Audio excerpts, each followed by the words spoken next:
chance to make it to the upper division next season. Kyle. Yeah, they just got to win. Straight up. Ghost Frogs, they got a shot.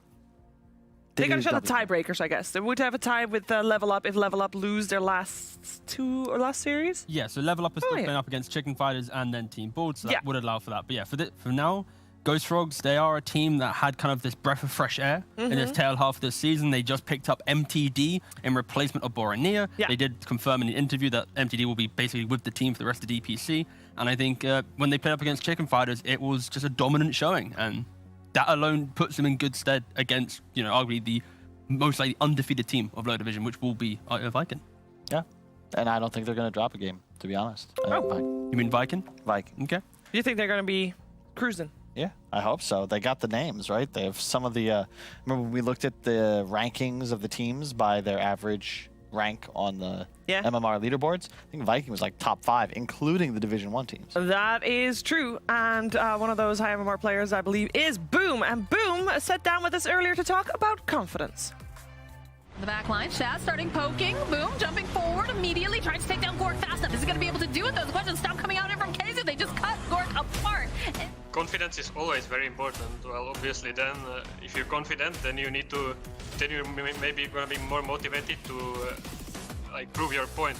Obviously, everyone has bad days. Nobody is perfect. So, I mean, you get the confidence back by just practicing more and like focusing on yourself and doing whatever you can to improve. Sometimes I get my confidence from watching some series, even, you know, or movies, whatever, about some sports people like Michael Jordan, for example. I watched The Last Dance, and after that I felt very motivated, or just some random videos on YouTube that can help you as well.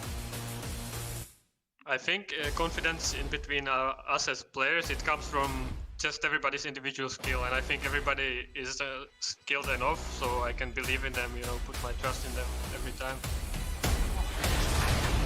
As they're gonna try, oh, the buybacks coming out and Mass, they're not happy about this at all as Boom makes his way over. They're focusing down Gork here on the side, does have the couple of slash coming out though. Turn back around, manages to get the kill on Celery, but eventually Gork will fall. Yeah, Boom has a lot of confidence, and it is obviously easy to confuse confidence with cockiness. This is a team that dropped a game to Hippomaniacs by being maybe a little overconfident. Yeah, it's reflected a little bit in their play. When they play up against teams that are kind of lower seeded than them, they have a lot of confidence in how they play them out. They're very run at you, relentless aggression, and against better teams, that can sometimes, you know, bite them in the butt where they turn it around and suddenly they're back in the game. But yeah, Viking in this low division, in online tournaments that they played, it is a breath of fresh air seeing how they're approaching draft. Because an issue in last season, they kind of copied a lot. They kind of just fell in line with the meta was. But at least this time, they are showing some of their own ideas, which is helping them just dominate this division. Yeah, it also helps that they moved down to the minors. Like this, it's a little bit different when you're playing and drafting against legendary captains with more than a decade of experience versus squads newly formed, relegated, qualified. I like that they can beat up on the little guys, but I do want to see them perform with a little more consistency. You can't drop single games to a team like Hippomaniacs and feel confident. On the bright side for Viking, anyway, if we compare them to the other team that got relegated down from the upper division, Viking still has their spites, their fighting spirit, Chicken Fighters, not as much. They are kind of falling flat here in this lower division. I think it's very good that Viking is still putting their best feet forward. Yeah, I think we're just kind of nitpicking here because we expect so much from Viking. And it's like, they are the team that's forever chasing to try and beat that tier 1. So we are, like, if they ever drop a game to a tier 2, tier 3 team, it's like, you shouldn't be doing that, and that's why we're pretty much set. But yeah, overall, it's not too bad. Not too bad indeed. Let's talk about Ghost Frogs for a little bit, but before we talk about Ghost Frogs, let's hear J4 as he talks about his journey into Dota 2. The Tinker instantly. Oh, but that's save! Not the Tinker, though. I feel like my whole esports career is based on my passion for competing, and it all came out from my childhood and how much sports was around me. My father played professional basketball, and he was even part of Soviet Union youth basketball team, so he was really good. So I wasn't very athletic.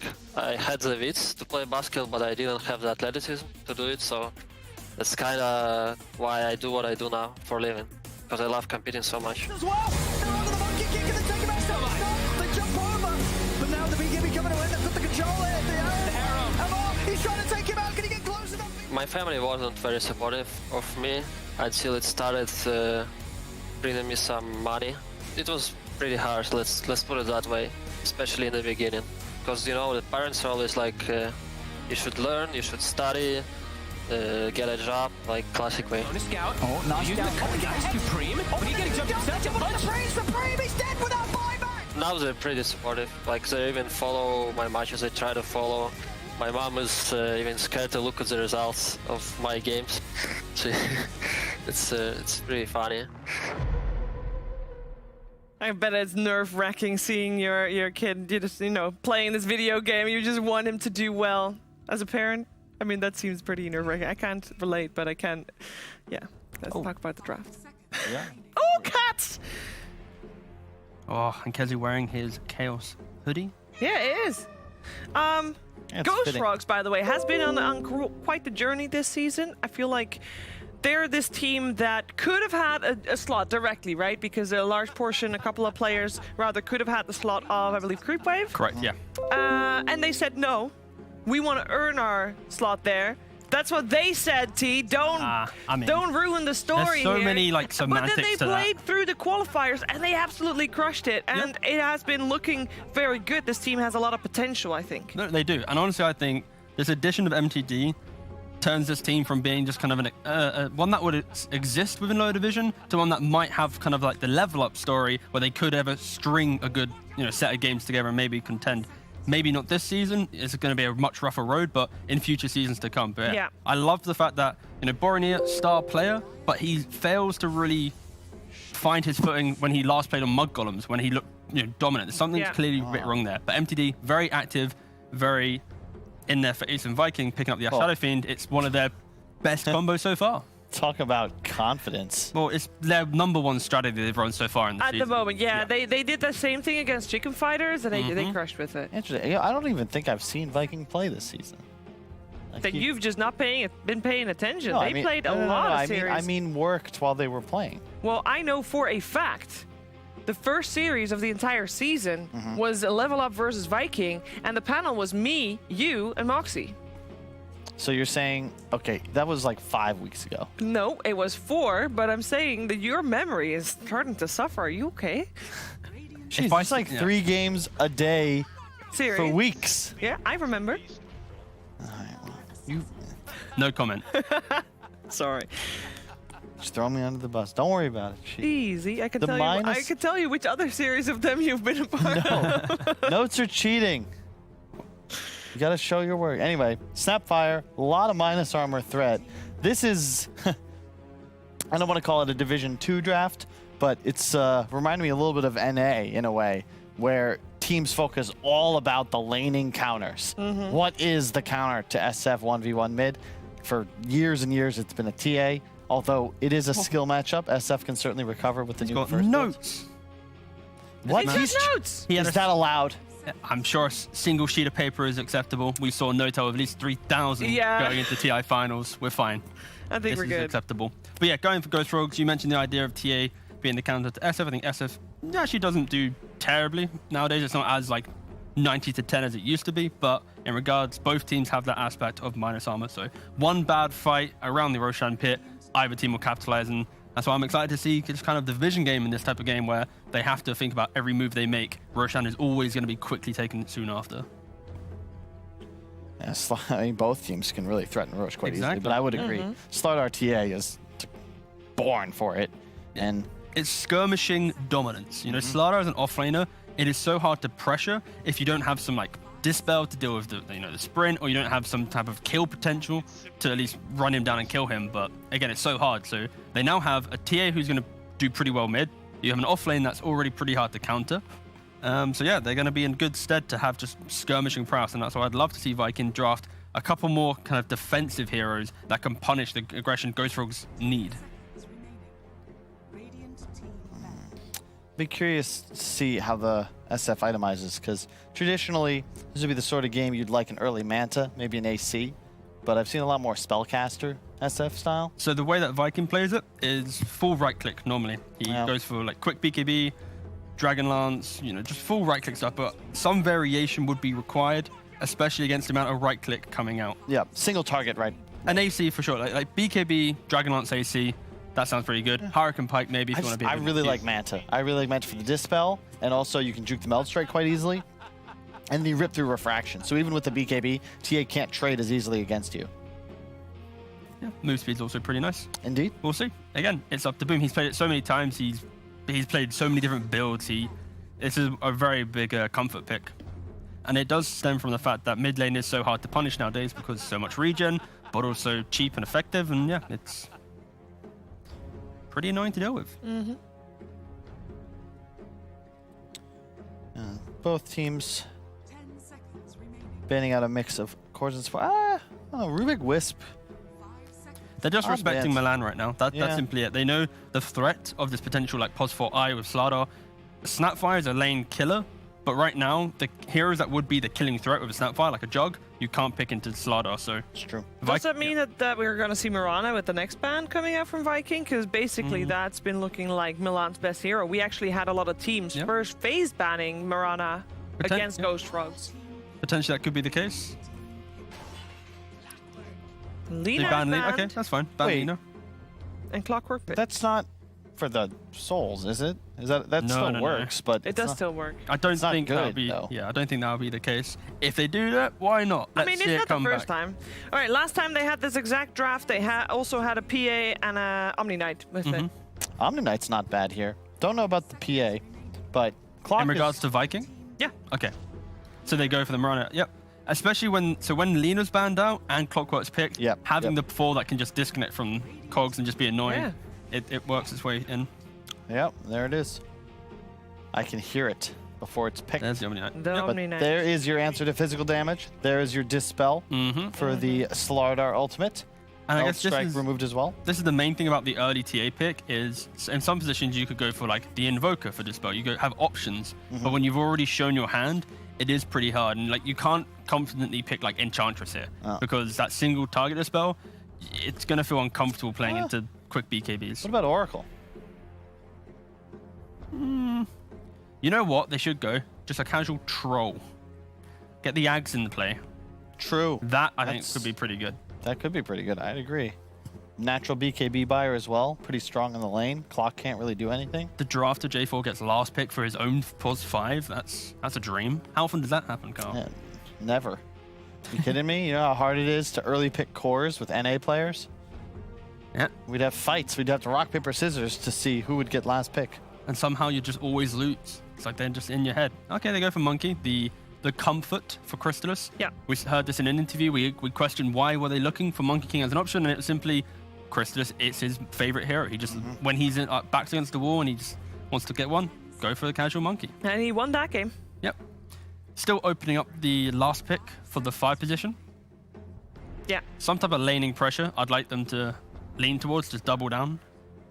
I mean, we've seen a lot of different heroes coming out from J4. If they want to double down also on some minus armor, Elder Titan is still in the pool. Yeah. They liked that one when they played Monkey King last time around. I really just like a ranged hero. I'd love like a Warlock, or just a casual guy to provide big team fight, but also some type of BKB piercing stun, so you aren't relying on your Slardar to be the guy cancelling some Requiem. Because the way that Viking play, it's SF up front, everyone playing behind.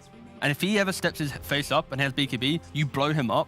Like, that's going to be pretty devastating. I like it too, because then you've got insane raw single target physical damage. Warlock suddenly gives you team fight AoE. That's really nice as a combo. Interested by this Undying ban though. I was thinking of suggesting it for Ghost Frogs, but then I was like, well, Snapfire's in the game, it's not going to feel too great. And it was made for laning phase, but the idea of zone control, you drop down to Tombstone, it disrupts Clockwork Cookshop. I can see the value of the ban. This cat seems so fun. Also makes the bottom lane unplayable. I don't care what You'd have to skip waves. Clockwork, Omni Knight. Yeah, the one downside, maybe why we don't see Omni, a lot of the pro offlaners, they can just kill creep waves with their bodies. They buy Vanguard. Just back lane. Omni can't do that as effectively, and right now, it doesn't look like you're going to be able to run successfully at the Monkey, which means he'll likely dominate you in the lane. In fact, right now, it looks like Viking might get dominated in all of their lanes. If you want to play Crystallis against Crystallis in pubs, these next 2 bans will most likely be everything that he hates to play against with Monkey King. So Troll PA, keep note guys, if you're playing against him in those Immortal games, and he's on Monkey King, pick a Troll or a PA. It might just also be the PA, because that's what Viking went for last time around. When they were in this exact situation. Guys, look at the notes. But yeah, especially I mean, against... someone had a slice, it's a sheet of paper. just a PA, just one bit, 2 letters. But no, yeah, again... PA, must ban. Ban. Or pick, but yeah. With the physical damage, of course, it's a very noted ban. Alright, Wyvern ban? It's a BKB piercing stun for the Shadow Fiend. It also, against a right-click build that Boom often goes, Cold Embrace will have a lot of value.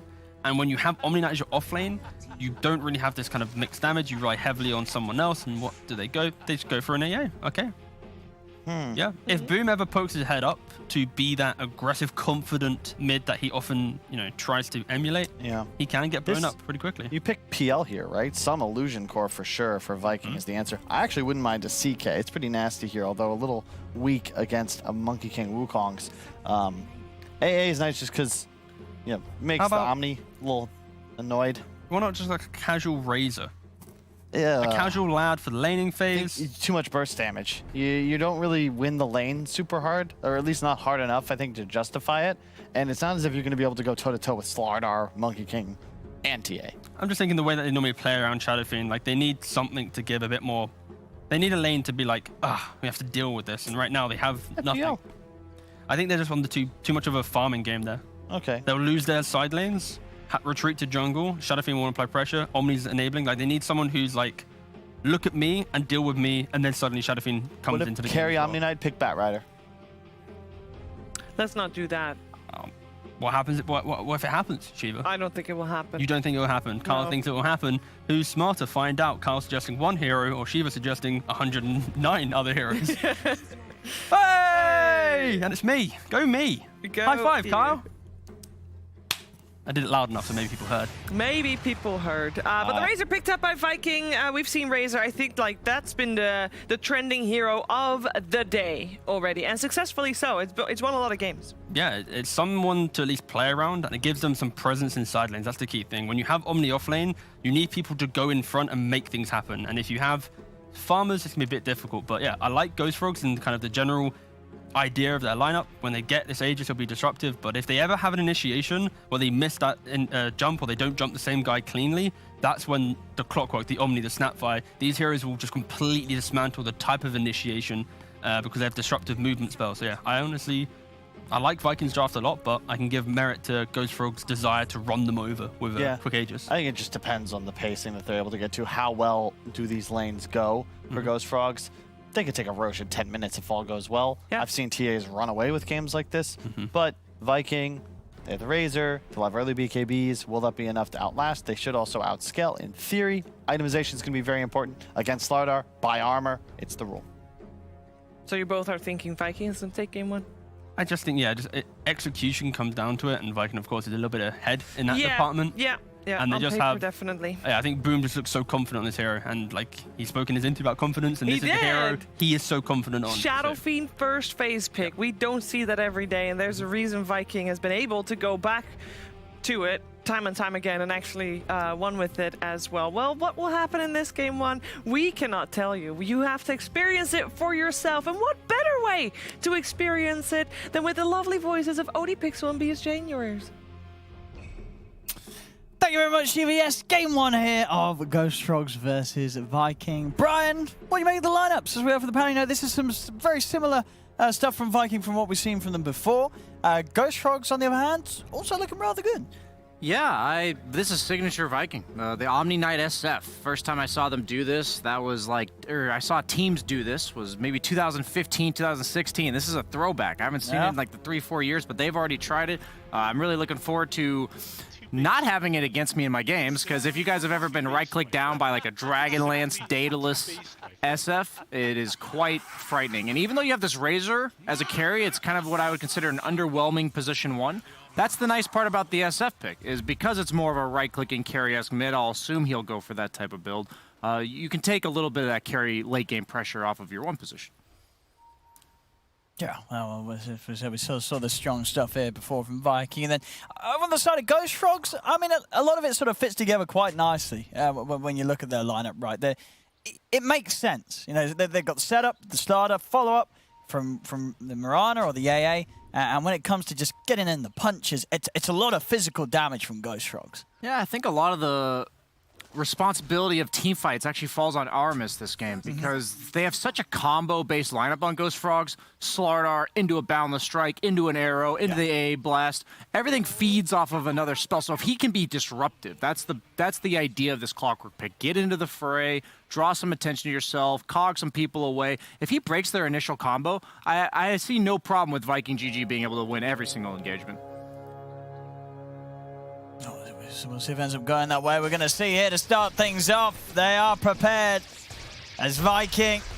Their old teammate, they know where Toby's going to play. They're going to be able to run him down. Have they got enough damage? They don't. No salve. He'll have to go base, I assume. Looks like for now, Yeah, okay, he is. Yeah. That's pretty costly nowadays. Last patch, that wasn't that bad, but now that you only get one teleport scroll to start, and it is 100 gold, it's just not something you want to spend money on. So, all things considered, it might be best for him to die sometime in the first 5 minutes so he gets another one of those.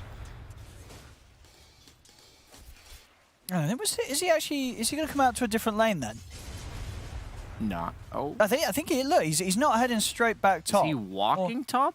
Okay, he just casually walked out a little bit and then decided to TP. So maybe we're still umming and ahhing what side lane setup they wanted. Yeah, every Viking GG series I've seen personally has been a lot of lane swaps. There's been a lot of musical lanes from Vikings half of things, yeah. So. Looks like they highly prioritized this. So they wanted to really dodge the Omni Knight versus Monkey King, which makes sense. That's traditionally a really bad matchup for Omni Knight. Sure. And he was probably discussing with his team on the Slardar whether or not they wanted to mirror. Yeah. And Crystal's is probably thinking, I'm underneath my tower, it's good for now.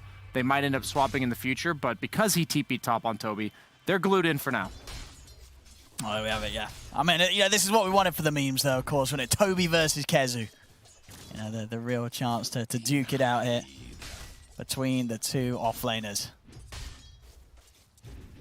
Yeah, Slardar loves this. Once he gets level 2, the bash.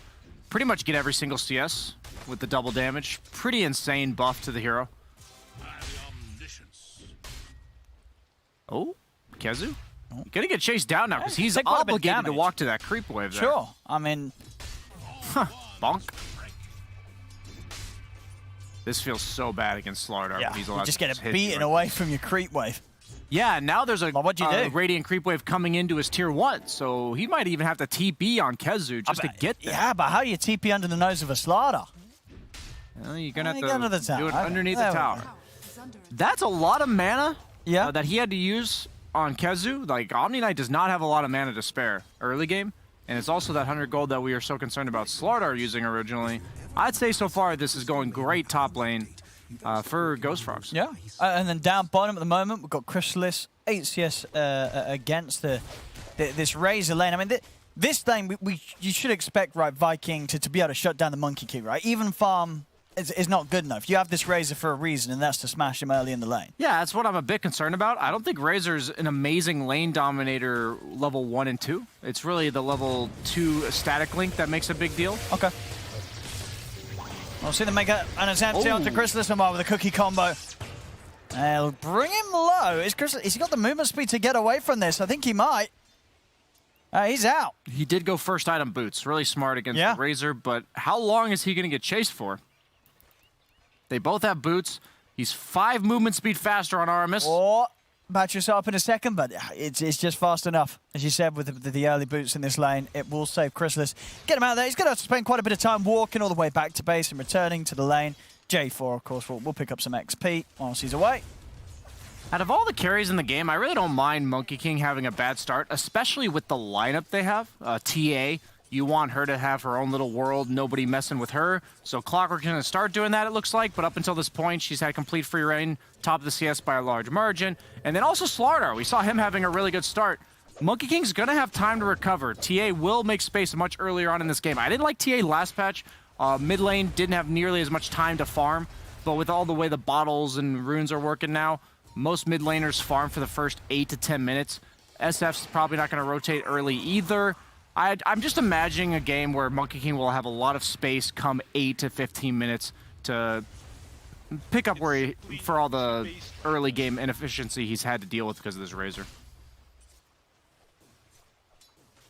He's still doing decent, too. He's got 15 CS. Better than the Omni Knight. Yeah. No, Kezu definitely having the toughest time right now with the setups. We'll manage to get the pull off here. Dude, that. Nothing against Mason, dude. That line is getting annoying. Dude, I love it already. I'm honestly something at the start when the packs came out, it's kind of like, this is you know, it's not it's a bit of money. But I'm hearing some of these lines, seeing some of these sprays are like, I got to get the Mason, I got to get the Arteezy. The Arteezy spray. The Arteezy spray is top tier. The Mason line is top tier. There's a few of them, and you know, happy to see that the pros, of course, already having a bit of fun with them. Dodge there. But yeah, the Simply 2 based is very nice. I wonder whose idea that was on the team. Oh, I'm sure Mason, he's the brains behind it all, I'm sure. He said, put me in. Bottom lane. Shad. These dodges have been pretty on point. I mean, Shad's going to live. He's into the trees, pops the salve. And won't quite be able to finish him off there.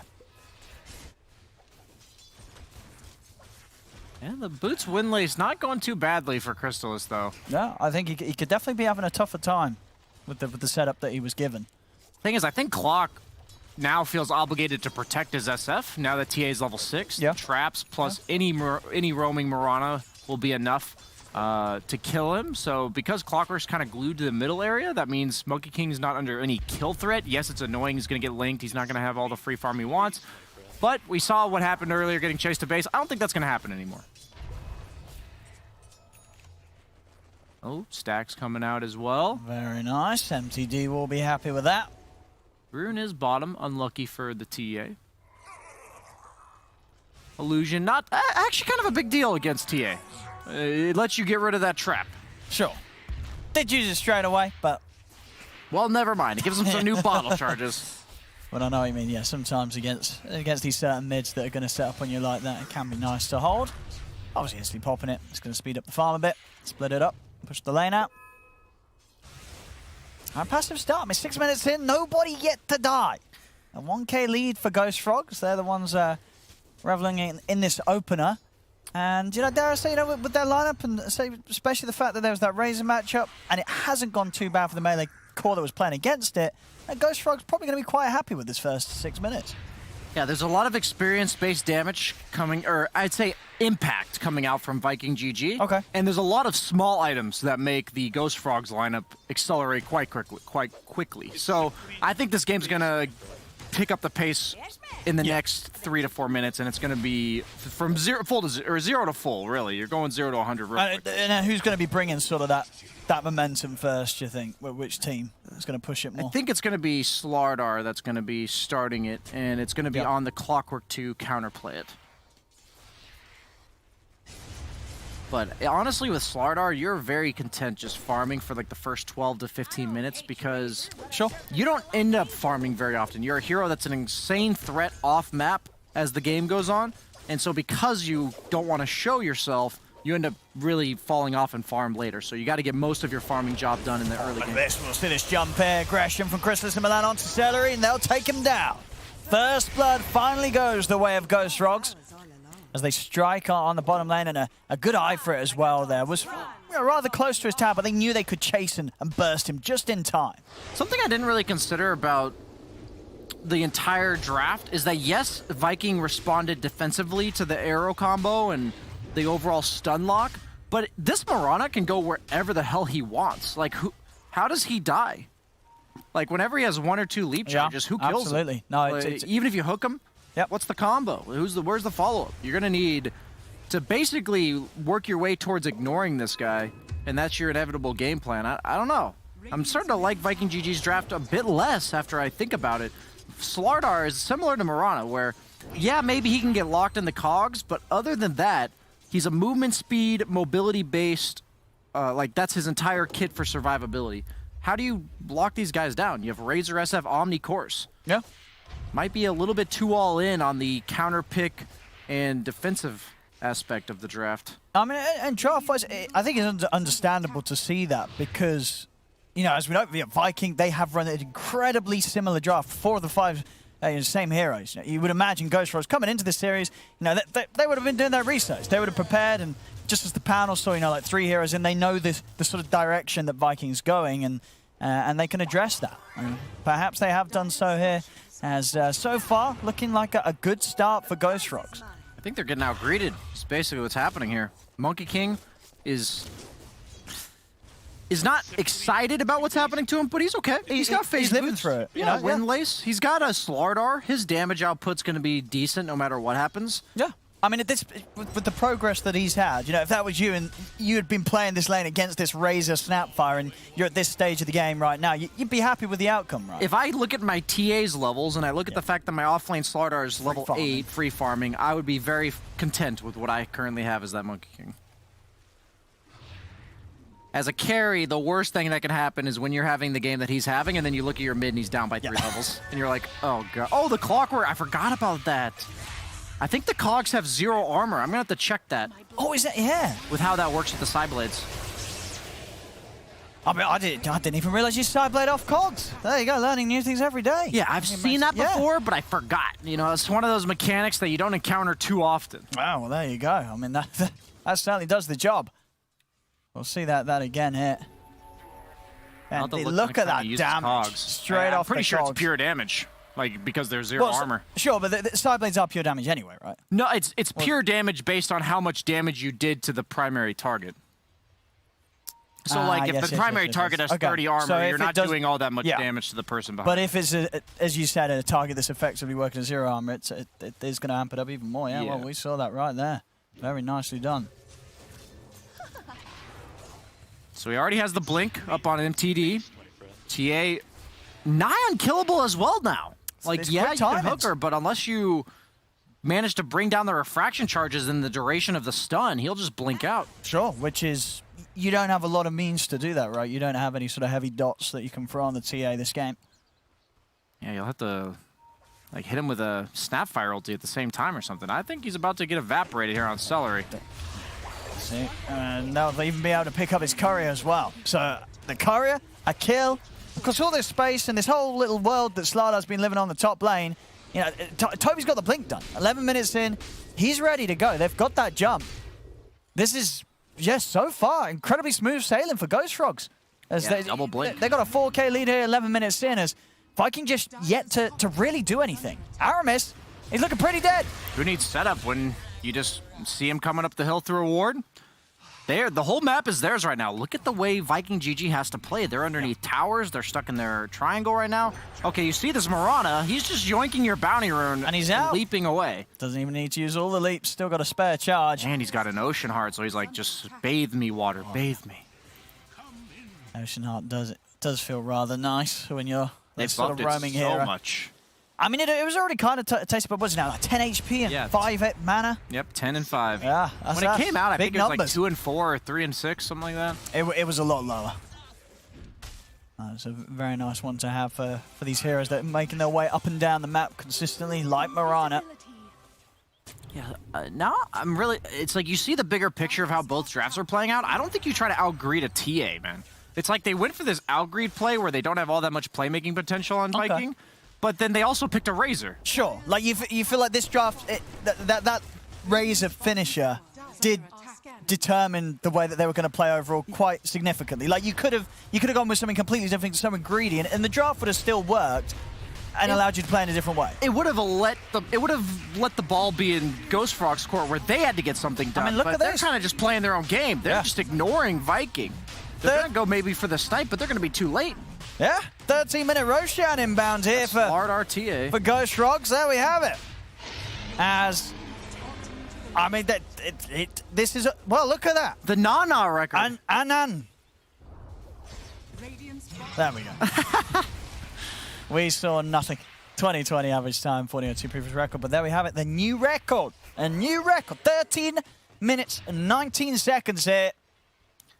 That's the issue, is it took them so long to get bottom tower that when you're Radiant and you have strong Roshan potential and you see the opponent group up to take your bottom tower, you just snap respond with that Rosh. Ghost Frogs on their toes there, completely ready to capitalize on that small opening, and you saw it. It was not a very long window, but they took it so fast. They've got the jump, they've got the blink. Boom. They want to go for this?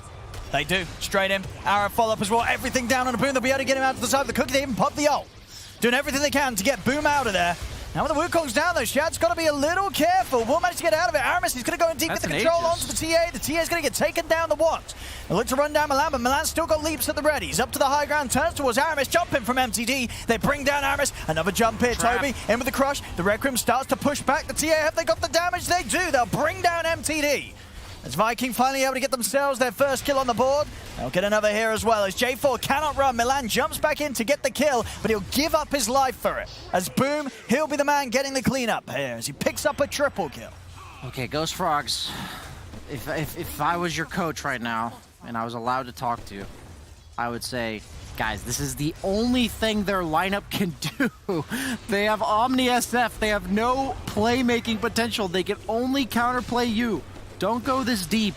Don't overcommit. Don't play into Viking GG's hands. You have a 4K net worth advantage. TA has complete free reign of the map. Yeah. Monkey King can kind of like play on his own, maybe show up to some skirmishes. You have such good single target. You have the Slardar, TA, AA, all of it's meant to blow up one guy. Don't do that again. Sure. Learn your lesson, run it back. Just at this stage of the game, you don't need to be going for these obvious 5v5s. Yeah, no reason to give it to them. Because Viking, their lineup has to fight its way back into the game, and they have no way of forcing that fight. So just don't give it to them, as they look very intent to just go again. So that's why I'm on the caster's desk, not coaching. Well, let's see. And they're going to try and, at this time, as you said, maybe just be able to focus down that big target to start things off. Obviously, have a little bit of a window where there's no ult here from Kezu. Yeah, it's just the Heavenly Grace and Lone is probably enough to save Boom. As you look at the map now, looks a lot better for Viking than it did a few minutes ago. Suddenly, they've got Shad farming off on his own. They've been able to leave their own side of the map. It's about a 50-50 split in terms of the real estate that both teams are farming right now. MTD has got the those crucial 2 openers, opening items done. The Blink Deso already on the TA. So I think this BKB would be a huge mistake from him. I think you don't like. I think he should go Hurricane Pike. I think against Clockwork Razor, that's way too good of an item. I think that's not a bad shout. We'll see if he does decide to change his mind. I mean, what would you say is the big ability that he is going for the BKB for? Is it just sort of the Requiem pushback? I think it's the Requiem Snapfire. Yeah. The thing about the Hurricane Pike is not only is it almost going to get you out of everything, it saves your Slardar and your Monkey King as well if they ever get hooked. Just quickly get them out of that danger zone of the Requiem follow-up. Because once Viking pop their volley of spells, the Guardian Angel, pretty much every ultimate they have, you can just Force Staff away and reset and go again. You have no cooldowns other than the Monkey King Wukongs, and you can be pretty patient with that spell.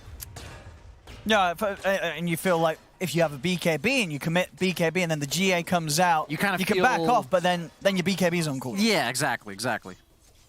And I don't usually promote items that give you survivability like Hurricane Pike over BKB unless they truly do make you nigh unkillable in fights, which I think a Hurricane Pike this game is just too good. Sure. I would be quite surprised if he ends up completing that BKB.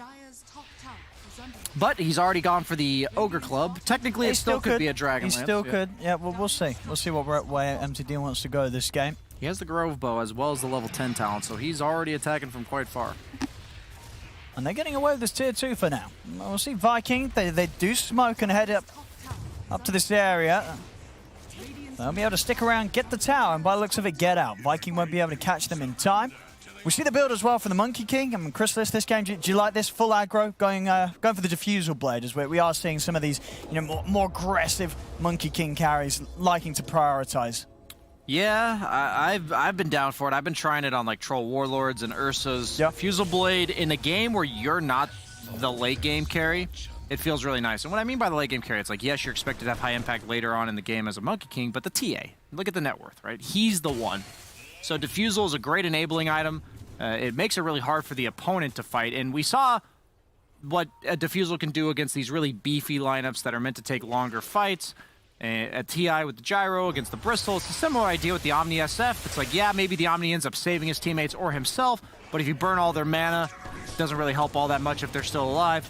Swinging a whiff there, but we're fine. Matter. That's what the Diffusal's for. Exactly. You know, just a bit of a taunt there with the Boundless Strike right in front of him. I think he was like trying to get the Creep Wave and the Snapfire, yeah, and then missed both because he was going for both. I've done the that too many efficiency times. play would have definitely been in mind there for Crystalis. He does like to max out the capabilities when it comes to farming. He kills a kill. And he himself will also be going for the BKB next, making sure that he can just commit on the front lines. They do have the 4-staff on Milan. That's a good item. Same idea behind the Hurricane Pike. It's not as much for him as it is for his teammates. Because it's such a free Mirana game, that's the nice part about this. It's such a free Mirana game that he doesn't need to itemize to keep himself alive at all. You don't see this Yule Scepter or Glimmer Cape or Greaves. He can just buy items that make his teammates' games easier to play. I see another combo here land on Aramis. As they do have that sort of... That's a lot of damage, and any time they have Ice Blast, any sort of stun setup, they'll be able to blow up most of these heroes. MTD also picks up the tier 1 tower mid. Imclaw is such a nice item on Monkey King because all of your clones have separate cooldowns. That's pretty wild. So you saw the Clockwork getting crit like 4 times there. It's basically 30% on all your clones, right? For the first hit, which is really nice. Especially when you have pretty value damage items, the Orb of Corrosion as well as the Diffusal. Going for the Mithril Hammer component of the BKB first.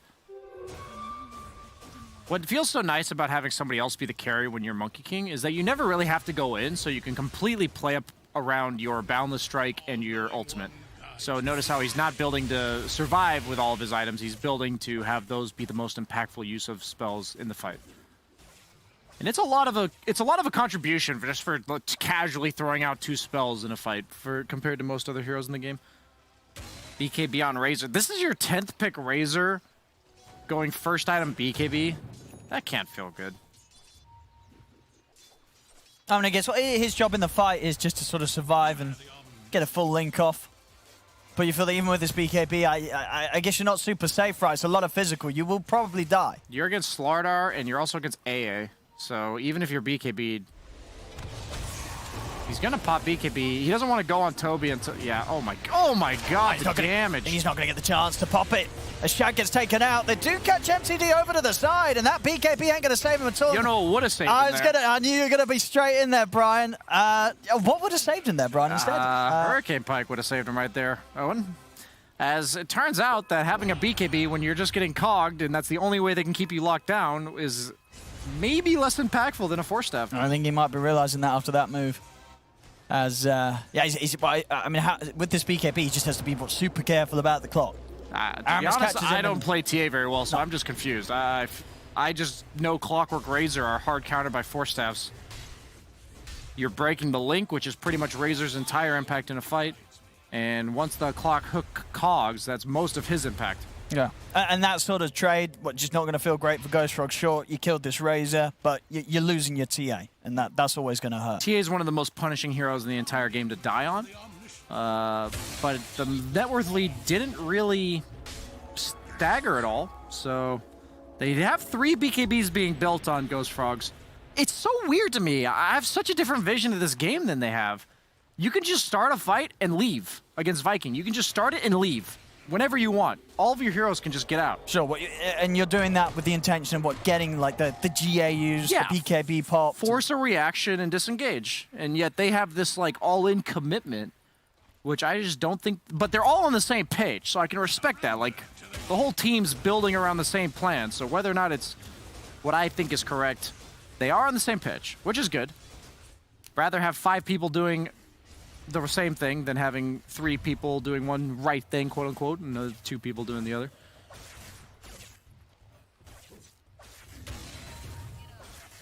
It might cost them, though, I'll be honest. If they start losing fights, I think it's these 3 BKBs. Sure. Because they're, the numbers, it's 9-4, they're 7k ahead. That's a sizable lead in net worth, especially in a game that's this sort of passive and slow in terms of kills. But you feel like they're not playing or being able to utilize this lead in the way that you maybe expect a team that was this far ahead. You all bought BKBs? This SF has Manta Butterfly. If you lose one fight, you might just lose. That's kind of the problem with this build. It's kind of all in. BKB doesn't feel as bad nowadays to all in, but yeah, they just have no stuns, so you can kind of just blink away. I'm thinking about getting back in here with the Moonlight Shadow. Roche is going to be up already because of how early the first one was. Very hard to go on this SF if they can't get to the Omni. This second Roche is huge. Already an Ag Shard for free. Yeah. Usually we don't see that happening at 25 minutes in, but both teams have quite a lot of physical damage against Roche. SF with the Presence Aura, and that ridiculous right-click damage already being pumped out. Once he hits that level 20 talent with the extra damage per soul, that's pretty crazy. 60 extra damage. Going for the Daedalus. That's actually one of those things, isn't it? I never really thought about that, but I guess Roshan does allow you to get the shard before 20 minutes, right? Yeah, it does. Yeah. Have you ever had a game when this happened? I have not seen it yet. 2 Roshes before the 20? I have not seen it. No. But theoretically, you could try and play for that. And it's so weird to see Snapfires having no point in scatter shot. Quite a change Blast. from how it used to be played, just with the changes and just the power of this little shredder. Is he saving for buyback? Because he has gold for the solar. It's 1150 to complete it. Maybe he thinks buyback's super important for the road. Yeah, exactly, because of this Roshan status. I think that's exactly what's going on. If he dies, Celery needs to know that he can get back in TP over and still have the kisses to go from the high ground. He's their main team fight threat. Yeah. If they go on the SF, there's not too much to punish it other than the Snapfire kisses, so I can respect that he valued his life for a bit there and wasn't sure to commit to his item. They've got another BKB now, Crystalis. Has his done. We got the awkward standoff. Both teams have a lot of vision. That's a cute little ward there from Viking GG right outside the pit. They have 2 of them. They see everywhere. Both teams see everywhere. And Aramis is going to start things. Ow. He's in straight away on the back. Will die immediately, but he's cocked the 2 of them. Sets up the kill onto J4. But the jump's there. They're on top of Boom. The GA comes out. Can they keep Boom alive? The Wukong's command is drop. Boom, revving up the Red Grim. They'll be bounced out to the side. In fact, she's going to turn and right-click down Crystalis. As the BKB did nothing for him. The physical damage, the right-clicks of this Butterfly SF just tore apart the Monkey King in his own Wukong's command. I don't think they understand how Omni SF works. I'll be honest with you. You have 3 BKBs, he's just gonna click you, man. They buffed, what happened, the reason why we're seeing a lot more of the right-click SF, for people who didn't read all the patch notes, is that they buffed his base attack time from 1.7 to 1.6. So he's just the exact same hero, but he's attacking approximately 10% faster. That's a big percentage. I mean, when you're right-clicking that much from high range, it adds up. Oh, gets a little unlucky with the Mantis split there. They're really trying their best to push Viking away whilst Crystalis is down. Have a hook shot in though, Aramis. Spying time, I think. Will be able to force themselves away from the cogs. But see this commitment from MTT. He's on the hill. But he's on the cliff. They have no force staff. He's got a TP over. We'll have the tier 1 tower to TP in towards, but it is going to get the space there for Viking to finish the Roche, get the Aegis. Shard going to be going the way of the Snapfire. He's going to give it to the Omni Knight. Boink. Is that the best one they've got? He's probably never going in, so it's probably the Clockwork for Vision. I think Razor's is kind of underwhelming this game. SF's is decent, but it's just magic resistance, which they don't have too much. Yeah, it's only, what, 14%? That's a bit of an underwhelming It's probably Clockwork. I'd say Clockwork's like a B tier Ag Shard at best, but this game he's probably got the best one. Okay. Oh, J4. Oh, no. Yeah, dude. Oh, no, oh, no, oh, no. I'll call it from my biased opinion of how I see it. These BKBs are game losing. You hate the BKBs? 100% game losing. I mean, they are looking underwhelming. We've seen both situations. The BKBs for Crystalis and MTD, they have just done nothing. They haven't allowed them to do anything that they wouldn't have been able to do without them. There are games where you buy BKB because when the opponent pops their spells, you need to survive the spells and turn it. With this game, you just disengage the spells. It's a big difference. It's a small difference with the big impact. Is probably a better way to describe it. They're actually going to give the Ag Shard to SF, so they value that 14% magic resistance aura. Oh, who's taking it? Okay, it's got the clock in it. It's gone to the clock. Yeah, I thought it would be clock. Okay. Yeah. You're also going to like triple his net worth here. Let's see. Does it go up? I've actually never monitored this. It must do. Yeah, it does. Nice. Yeah. Clockwork's almost up with Kazu. Kazu doesn't know how to farm. GG. Damn. No, Omni Knight, you become a third support. He knows this when nice. He signed up for this role. Yeah, he's just got to back up Boom. As Boom, of course, still in a very good place to carry this game. 18k net worth on the SF. And well on his way towards that Daedalus. We saw as well the AC is done. Just all these things coming together that... yeah, I like the AC. Yeah, it is just going to make these BKBs look even more helpless. You are not going to carry this game on Shad, so buy an item that's not bad for you. AC, completely reasonable item on Razor. Usually you go with like 3rd, 4th item after you've built a bit for yourself like an SNY, but it's the item that buffs up his SF. And against the, like, tilting the armor balance between the two teams by 10, you give your team 5, the opponent team loses That's 5. huge. Pretty big deal in this game. Now, what do you do about this? You absolutely do nothing. That's the problem. They could force all 5 heroes back, and maybe Viking will be content with that. They don't have the Daedalus done just yet. Because you don't have a Satanic and you're also against AEA, you don't necessarily feel Oh, Aramis. completely comfortable sieging. Yeah, he's in. What's That it do? jetpack. Yeah? Look at that. What a great line. The watch out, watch out, watch out. You can get it today. That is an incredible line. Aramis. Oh, he's in. MTD. Put the BKB. Turns towards Aramis. Aramis. He's out. And he's away. And he's going to live. And MTD's got to run. If he crit there, he would have died. Ooh, that was close. Toby's gone in. But he's instantly going to take The that BKB! Oh, Did protect get him away. from getting... no further control. Yeah, I guess the control. Yeah. The rocket flare was available. Rocket flare could. The thing that confuses me is that Dota tells you how much... Okay, no, I'll fight. They got the jump on Boom. Boom. He's gone the once. Chrysalis will get the Wukong's command down. Shadow as well. Popping the BKB. Chrysalis already has an got to Angel. back away. He can't fight into this. Nice force stuff. That's the Aegis gone. Dota tells you what kind of damage you're taking now. If you have Dota Plus, please subscribe, Gaben. Yeah. But it tells you what type of damage you're taking. I'm pretty sure Viking is dishing out 75%-ish physical. Yeah, That's we've why got to be these able to see BKBs are after the game, but confusing. you don't think there's a lot of magical going on at all. Yeah, it's just the supports, really. Omni Knight's pure damage. They're going in for this. The arrow, they got the ice blast with it. We'll be able to put low up Shad. They're over to Boom. Boom pots to Mansa, but they're in with the bashes. Hookshot comes from Aris, but they're brought him down. They'll take down Boom. Aris, he will TP out, but they strike back hard there, Ghost Frogs, and get themselves 2 big kills. Shad and Boom will get taken down. My only defense for my argument is they just got 2 crucial kills without popping a single BKB. That is my only argument. And the point is, like, to actually stop being a smartass, is that they are, as long as they can take the fights on their own terms for Ghost Frogs, the abilities have already been baited out, they catch the Razor slightly out of position, they are going to annihilate you. They have the Slardar Corrosive Haze, they have the Meld and Deso, you will evaporate. So it's just a matter of not giving Viking the synergy between their heroes, not letting the Heavenly Grace go off, the Combo Breaker, the Static Link full duration. Ghost Frogs will still walk over you. They have damage out the wazoo. They get their hands on you, and they've got the burst. They've got the physical burst. Going Nullifier on Mirana. That's ambitious, but if they get there for the Guardian Angel, that would be insanely strong. Or Aramis. Oh, He's nice in with a hook shields. shot. BKB's pop, but they're in with the Static Link. MTD's trying to run, but the Static Link is killing him off. He's into the meld. He's got the refraction up. He's actually able to get the blink away. MTD. He lives. He's out and he's away. They'll turn, take down Shad. Toby will fall for this. But MTD survives. Wow. That Yules from Milan was clutch. Didn't allow Aramis to get the cogs off. That would have pushed TA back into base without refraction on. Almost certainly would have gone down. Chrysalis. He's going to be all right. We'll be able to clean the wave out. And He's got to be careful with spider legs. If you pop spider legs and then jump to a tree, it immediately destroys the tree and stuns you. Does it still do that? I thought they didn't take that Oh, out. it's absolutely like the worst item on Monkey Yeah. Camp. I'm surprised he has it. It's that he likes to live on the edge. He likes the danger. Yeah, pop the spider legs. Do it.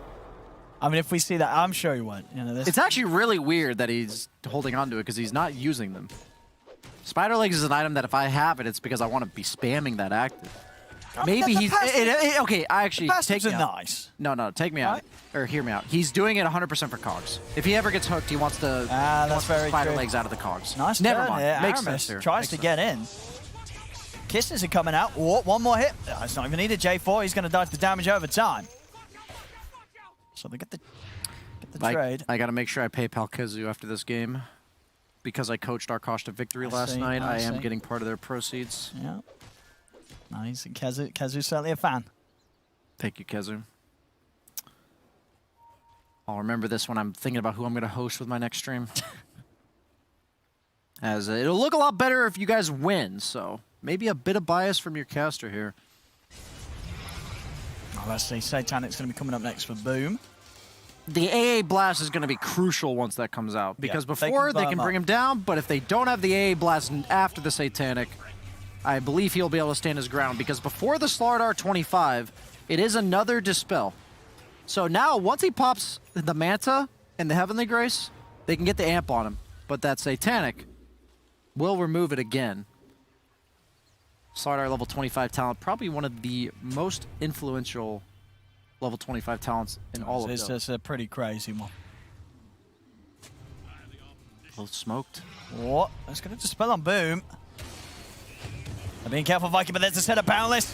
Into the stun, they'll be able to force him off to the side. They're going to go deep here with a hook shot. As Aramis, he's right onto the back lines. The BKB comes out from Toby, tries to turn towards Boom, but Toby's got to run. Then I'll start to back away. BKB popped by MTD. He's got Blink up in a second. Should be able to make it. He does get hit by the illusions here. Crystal is going to set things up for the tree. He's going to turn straight over to Boom. MTD's in as well. Can they burst Boom down? Boom. He's able to turn. He's back to these people that bring him down. Crystal and MTD stand their ground. Take down Boom. They're even looking for more potentially as MTD's looking towards Shad. Shad's able to turn with the static link. He's being buffed up by Kezu.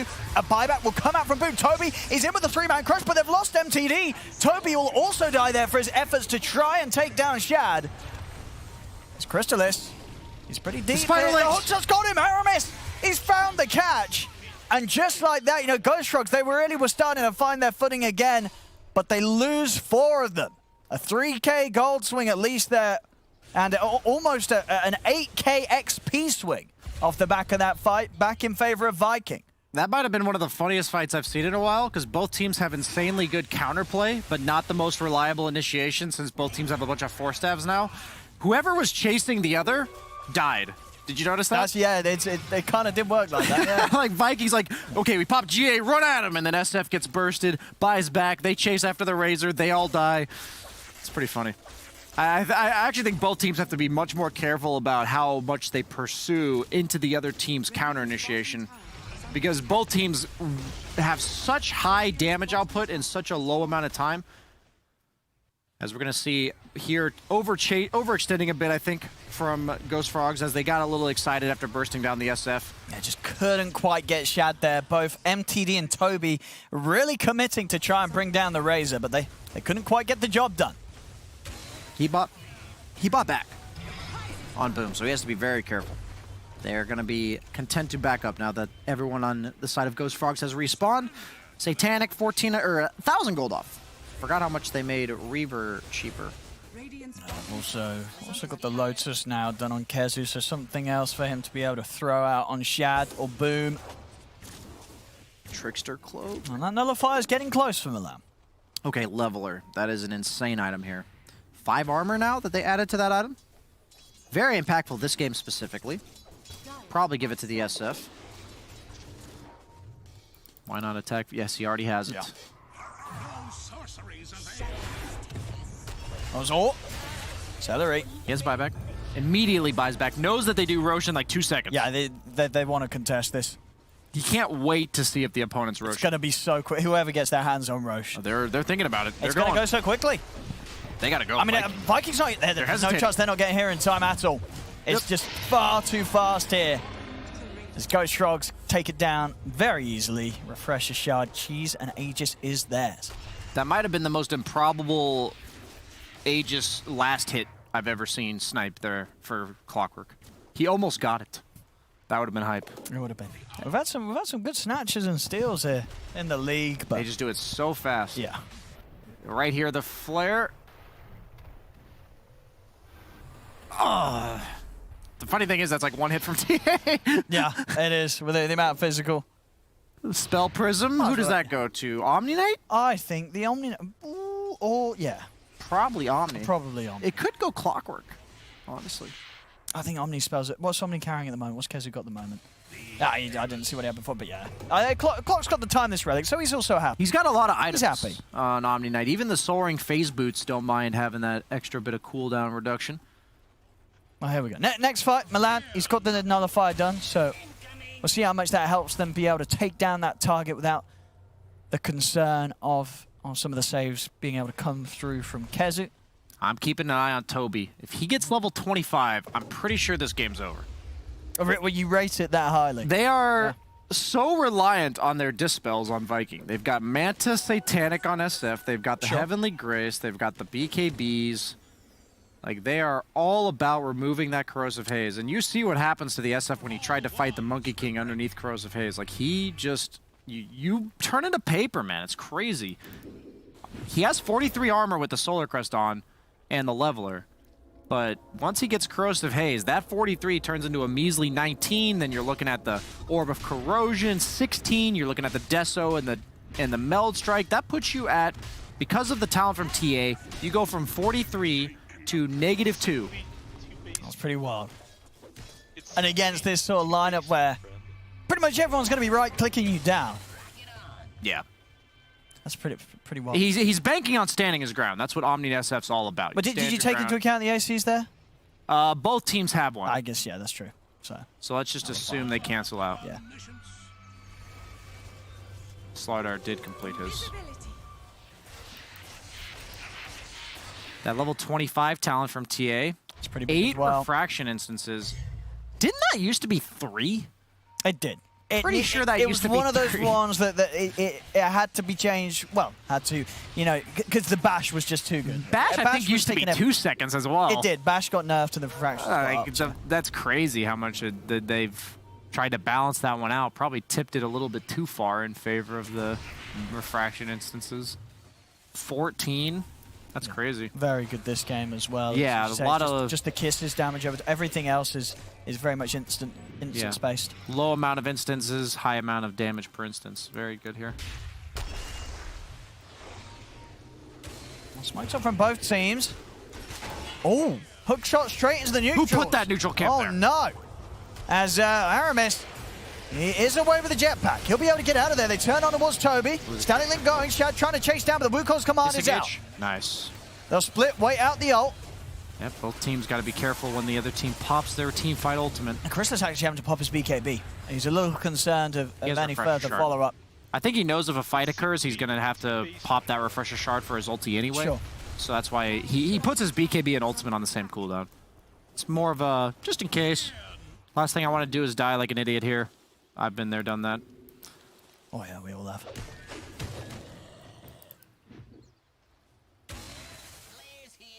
As again, I mean, it seems like we're in that sort of similar state that we were like 20 minutes ago, right? Where gfrogs, they have a lead, but it's, as you can see, it has been up and down sort of a little bit. But the question is, you know, what can they do with this? They're up 9K. How do they start the fight? You know, if Viking are always prepared, the turnaround potential, as you say, from both teams is pretty huge. You know, making the jump is not easy for both squads this game. Yeah, slight misstep either way. They will die. I don't think this net worth lead matters at all. I think it's neck and neck. All comes down to execution. Who gets the 3 seconds to kill the other guy? Kezu's positioning is going to be crucial this game. I mean, they're not leaving the base here, Viking. Yeah. The Slithering Crush with the Shard has an extra 75 radius, which means that he'll have to be even more careful on Kezu. How close he is to the SF. He's got to be close enough to cast the spells, but can't be too close to also get caught. Pretty tough. Smoke into what is kind of the problem here. The Aegis did expire. Oh, now Aramis is in. He's going to try and start things off onto Toby. BKB pop, boom. He's got the damage to bring Toby down. He does. Toby will be able to get away. Aramis the first to fall in this fight. There's MTD thinking about getting back in. They've got the numbers advantage now, gfrogs, but Aramis does have buyback. Actually, does take. This is one of those games where he has taken the meld hit back. He tried to deny the ward at 43 minutes in. Who cares, Shad? What if he had died for that? Oh, it's 270 gold. It's like, yeah, sounds like a lot, but 43 minutes into the game. A lot of money on some of these heroes. MTD, he is going to spend up, and he's actually going to go back now and get that Hurricane Pike out. With the setup here, with the arrow. Found this into the Ice Blast as well. Boom's going to get low. He has got the backup of the Heavenly Grace. Had to wait for the comes out as well. nullifier. Boom's got to be careful. He's going to tick out. As Boom goes down, They have lost MTD in return, but now with the refresher pot, Chrysalis, he's ready to look for round 2, but the BKB's out from chat. Chrysalis gets the Wukong's command out for a second round, but he's starting to lose his teammate. die? They get the control onto the Mirana. Chrysalis being run down by the static link. He's got to try and get out of here, but Viking, they've got the chase. They've got the slows. He'll go for an ambitious TP, but the damage comes out from Boo. What did I miss? When did TA die? We'll catch you on the replay. Died at the very start of the fight. Oh. That's a little awkward. That was a sick patience from Kezu holding on to his ultimate. I think one of the first to go down the TA. Yeah, I gotta watch. Yeah. Purple on the minimap. Okay. I think we get the creeps are breaking the refraction. BKB. Oh, he literally just... Oh my god, he died instantly. I was so focused on SF going down, I didn't see the TA die to the SF. Yeah, Kezu held on to the very last second for that ultimate. Really good patience through the nullifier, but that nullifier was just too strong. Really great pickup from Milan, allowed them to do enough damage to bring down Boom through all those defensive spells. Well, another buyback. Buybacks from both the mids. Boom and MTD now playing with the buybacks on cooldown.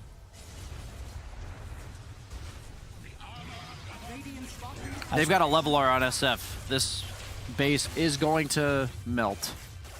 He's also got the Presence Aura affects buildings talent. Oh, and he's also got the -4 Presence Armor talent at level 25. So suddenly those buildings have 11 less armor. You're going to play it careful, Viking. I mean, Next Roche. That push again, another example of sort of he who takes the first step.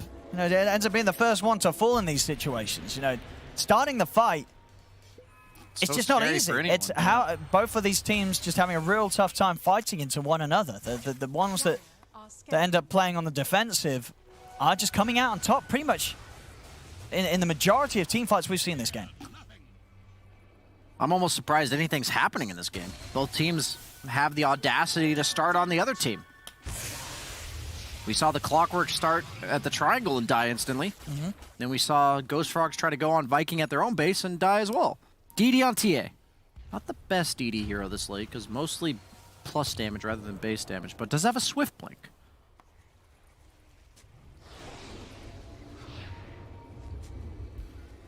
They want to make use of this extra 200 damage on the TA. There we go. They can jump and take down Boom. The game could be over. Shad has buyback, so he's intentionally being the one in front here. Yeah, they can't allow Boom to get jumped. This is smart positioning by Viking. They're being patient on Ghost Frogs. They know this. They're aware they don't want that as their target. They want Omni Knight or the SF. Yeah. Roshan is up. Games going on here. What is this, the fourth Roche this game? I believe so.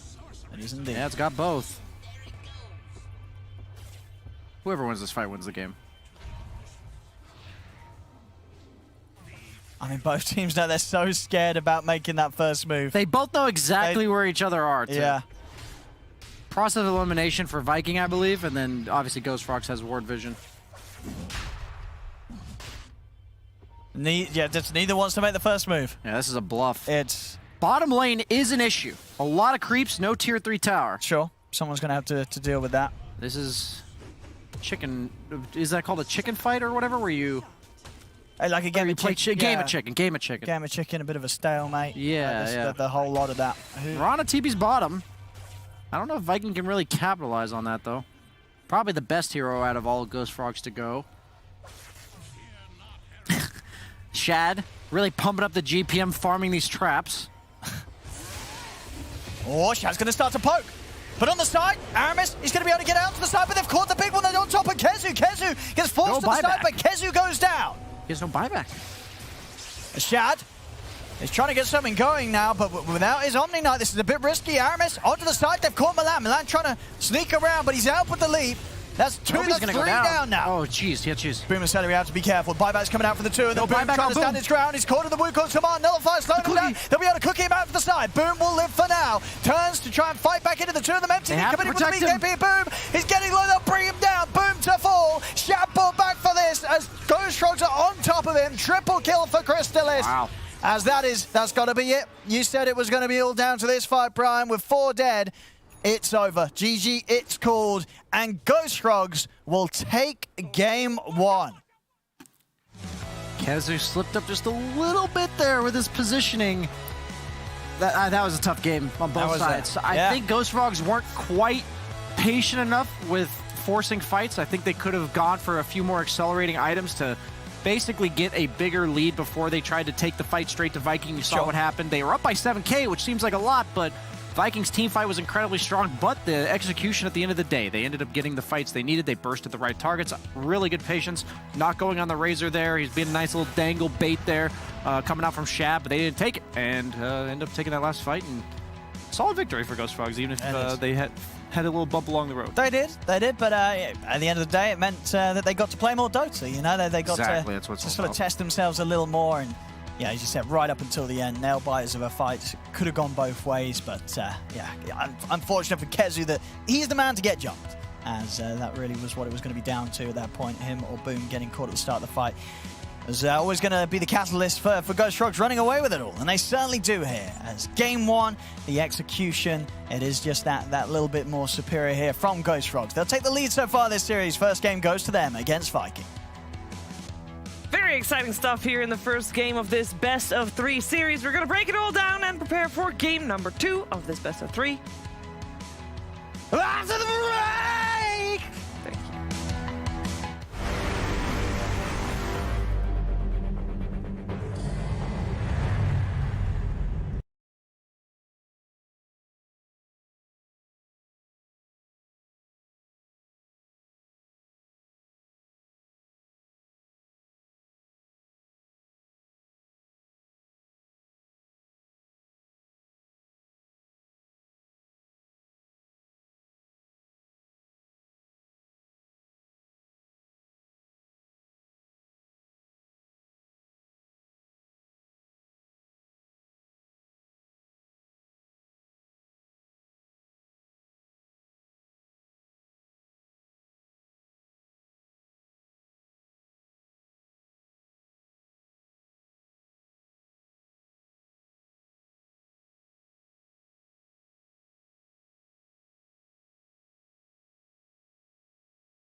It was a confident first pick, Shadow Fiend, coming out from Viking GG, and we have seen them win with that before, and to be fair, boom, had a great game. Unfortunately, the rest of the team did not, and the first game of this best of 3 series goes the way of gfrogs. If games go as late as 50 minutes, comfort triumphs all, and you could see the comfort from Crystal's Monkey King. He was crushing on it, jumping around, killing everybody, and Viking on the receiving end of that, and a lot of happiness and cheers, of course, on the side of gfrogs. They took down the top dogs at the moment. Viking is 5-0. Now, Viking has lost first game before in one of their series, but generally they don't lose. They do here, though, T.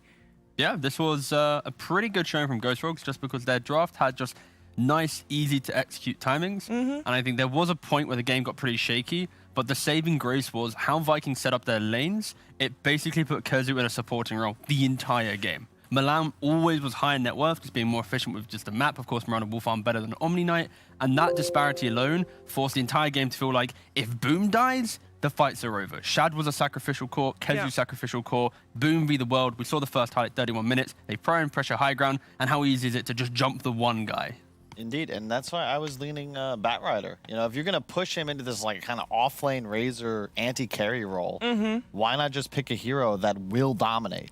Not just the laning phase, even harder than a Razor, but also then throughout the game with the BKB piercing disable, because they didn't have any. Brian's discussing, you know, gfrogs are shooting themselves in the foot because they don't need BKBs because they actually can't be stunned. Yeah. And just real questionable maneuvers. Also didn't think Slaughter would dominate Omni so hard.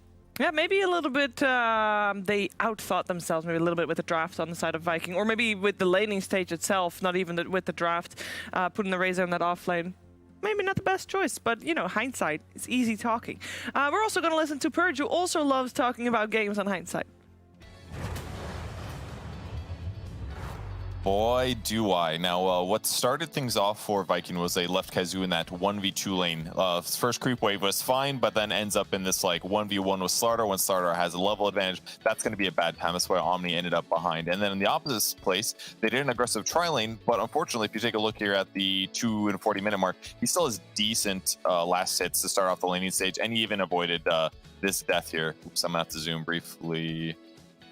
I messed up my hotkeys. JK, sorry. Okay, we're good to go. He ends up doing pretty well in the laning stage regardless. Oh, you can just see this. Great. Okay, well, hello. This is my new mouse pointer. I hope it's very clear to what everybody's seen. Anyways, they take this laning advantage. They take a really fast Roshan at the 13-minute mark, which was great. Very good for them. And then they turn this into a nice dive on Shadow Fiend mid, which is a lot of burst damage potential, but let me see if I can draw. I can. Beautiful. kezu puts a great heal on Boom to keep him alive, which basically just delays gfrogs from being able to do something with this big net worth timing that they have from their advantage. The TA ends up dying once here and then once again over on the right. So basically, great defense from Viking to delay things. Just wanted to throw this one in really quick because I thought it was funny. J4 getting exploded. Great moving on. And then because of this nice comeback that Viking did, they go high ground here, which looks really good at first, but there's this really crucial moment here. You got to defend Boom while he hits buildings and then try to get a kill on the Templar assassin. Now watch what happens. The hook shot comes in when she's looking this direction, but just before it comes out, she turns this way. This allows them to force staff her while the hook shot's going through, and as a result, the cogs doesn't push her this way. If this works, they just kill TA right there. Watch how close she gets to dying even still because of the SF right clicks, which is still pretty effective, right?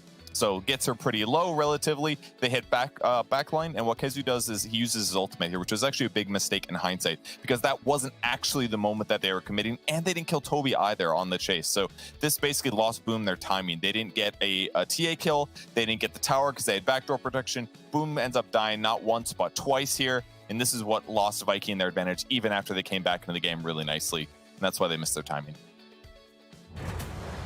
They missed their timings, they lost the game, and they could be facing their first series loss here in the lower division. We're going to find out if gfrogs can close it out with a 2-0, or if Viking will get a third game against gfrogs. We'll find out after the break.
of Viking GG versus Ghost Frogs on your screens right now. We got Dream League Season 15 powered by Intel with the lower division of the Western European DPC League. And so far, Ghost Frogs against the odds. 1 game up. This team came from the open qualifiers. They're going up against Viking GG, which is the team that dropped down from the upper division and has been crushing everybody. And Ghost Frogs is doing it. They are living the dream. Can they do it 2 times in a row? That's what we're going to find out. We're in the draft. I'm here with Kyle. I'm here with Tigov. Tigov on brand with actually a cup of tea. I am buzzing. This is my first proper breakfast tea, British breakfast tea that I've had in like 15 months. Nice. So I'm going to be soaking it in as I get to watch Kezu play some Centaur. I mean, it's going to probably be better than the Kezu Omni Knight. I'm not saying that he was bad at the hero. It's just No, that I it heard you. really. No, it didn't. All the KZ fans No. heard you. She All the It Kezu just fans did right not now. fit. Yeah. And we could Wouldn't say if it was gold, would she, Carl? No, Huh? she wouldn't. Exactly. wouldn't. Yeah. We could not Absolutely see loves him gold. shine on the Omni, but we know he plays a mean Centaur, and he definitely shines on that. The main difference is he's being set up for success this time, and Viking isn't just throwing him to the wolves and making him solo some Omni Knight and be a support. So yes, already for sure, much better. The question simply is right now, Ghost Frogs, they are one of the few teams, if maybe the only team, to have run carry axe before. This is very much in the playbook. They might do it carry, they might do it offlane. Have to keep it open. I like it. I like the Warlock too. This is a pretty solid opener. Can't really go wrong with Warlock Centaur. There is no It's a Warlock. Shadow What are Demon. you talking about? That's a The Shadow, Shadow Demon. Demon. Oh, wow. Okay. You want to do the same? You can't really go wrong with Centaur Shadow. This is what Demon. guys, I was testing you to make sure you were paying attention to what I was saying. No, this is just. I had a glasses prescription 8 years ago. Lost the glasses. Never got new ones. It also sort of sounded similar. But anyway, SD Centaur, hit us. What do you think and what Yeah, are you what do you saying? A lot of burst damage. Wow. You get the Soul Catcher into the stun double edge, easy disrupt setup, BKB piercing disable, and then of course Centaur with a global supportive ultimate. Stacks on stacks on stacks on stacks. SD makes them, and now you have 2 defensive heroes in the offlane with a bit of pressure. It is, very solid. Yeah, From the you side can't of really that. go wrong with Shadow Demon Centaur. You can't. Exactly. I think SD is definitely underpicked. Him Oh, it's and better than Warlock, Warlock, that's for specifically. sure. Like, yes. yeah. Well, it's also nice because it's hard save against an Axe Call into an AA Blast. Because when you are in that Shadow Realm, banished, beneath, wherever, you do not get affected by AA ult. Do we know how Where the Kezu versus The Muffin Toby Man? was swapped? huh? Well, I mean- obviously Toby is going up against his former team. Was that So, like? Do we know any goss about that? well, basically, do. the TLDR of the Goss, and Yes. I say that is, I believe, remember in the upper division in Season 1, Viking did lose to a team where arguably they shouldn't have lost to. Okay. And because of that, they were like, wait a second, shouldn't we be kicking some players? And it was High Coast Esports they lost to. And because of that alone, they decided to have some shuffle around the mix, booted old Toby, brought in old Kezu, and then still failed to stay in upper division. Yeah, But now look better for and sure. now look at Toby. He is making the redemption arc complete here if he wins the next game. Yeah, for sure. I didn't hear what you guys were saying. I tried very hard to keep the conversation going because if I No, it's know fine. that if you both press the mute button, you're just out. That's the point. We're coordinating. You know, We're setting up we on got next to point. see JJ and Scriff behind the scenes. yeah. You should see our behind Elegant. the scenes. Oh, I have seen you behind the scenes. All right, shit, calm down. That's not for It's like a watching a broadcast, thank you. conductor cast Yep. the camera as well. Me and T, we put a lot of work in with both of our buttons muted so that we can properly coordinate draft analysis sheet. Preferably you do that, not during the actual We do it draft. before, during, and after. Yeah, Ah. we're doing it at all points of the game. Speaking of all points of the game, I'd love to see Viking make sure that their lineup can function well at all points of the game. Felt like it got progressively more difficult for them because the burst damage of that Ghost Frogs lineup was too high. The team fight not bad either. A lot of physical damage. Talking about stacks on stacks. I feel though that these bans, you're talking about all points of the game. I feel like Ghost Frogs, they're banning out heroes that are going to be disruptive for potentially carry acts. Yep. I have some feeling that this is what they're aligning towards because you ban out Spectre, you ban out Lifestealer. Sure, it could just be some offlane, but the fact that Ghost Frogs are banning like this, it does give an indicator that they're giving Crystallis another comfort hero. Also, with Axe still like picked up, it seems like Viking is just ignoring the chance that it's carry, meaning they're leaving all the other offlaners in the pool, and I am mostly talking about Slardar. Yeah, the main thing for Viking right now is in this type of draft where there is that flexibility, unless they have a big need to ban out a hero, they should just ban out what activates everything, right? And for gfrogs, MVP of most games is often Milan. When he's on the right hero, he makes the space, makes the moves, enables MTD to pop off, enables Crystallis to be that kind of semi-core that he becomes in that carry role. So, yeah, now they pick up a casual Tiny, a little bit of Flexer because, of course, mid-Tiny for Tiny. I wouldn't be surprised if this was a Milan hero, so you get a bit more active nature on him. Always nice to have the flexibility, though. They'll get more information out of Viking before they commit. Yeah, for them, they just need to pick up most likely their 5 here, because this is kind of the natural draft order. When you pick offlane 4, you don't really see what's happening in that regard. And I guess that's the strength of gfrogs right now with this Axe pick. Like, well, what do we want to go for? Even like a casual Undying would be pretty strong, because if it's 4 Tiny, he will do nothing in that lane. Well, that's miserable. Yeah, it's kind of doubling down on the idea of pick heroes that won't die to the jump. Of course, AA with the mitigation of heal might not feel great, but the tomb is still pretty strong. I'd rather just something more, I don't know, less fancy, right? I don't think we need to all in on something. If you imagine, like, I'm dying. A casual ET then? Just a casual 5 boy? Get some right-click slap going in? Like, how casual we get in here? Like, how many buttons are being undone? It's a little complex. You know, I want something pretty basic. There you go. That's what I'm talking about. That, now that 32% win rate here in European. It's very simple. You're going to cast your ultimate. Too hot. Shadow Demon cast ultimate. Now you have double the ultimates, double the BKB piercing disable. That's in the game? Oh my god, that's crazy. So I wish this season was longer. 6 weeks season 1, 6 weeks season 2. It's just not enough time to spend together. Oh yeah, Carl, we need like 24 weeks. The Grimstroke. This would be the first time Viking play it this entire season. Okay. Not true, actually. Celery played it once. My bad. I was gonna say, Sheaves. We remember that game. I do. Yeah. We do. That was a great game. That was a fucking corker of a game, mate. It really reminded me everything. It's a fair stream. Wait, actually, mate, look at it's 11. Exactly. That's true. It's 11. That's why I've slipped in the cheeky.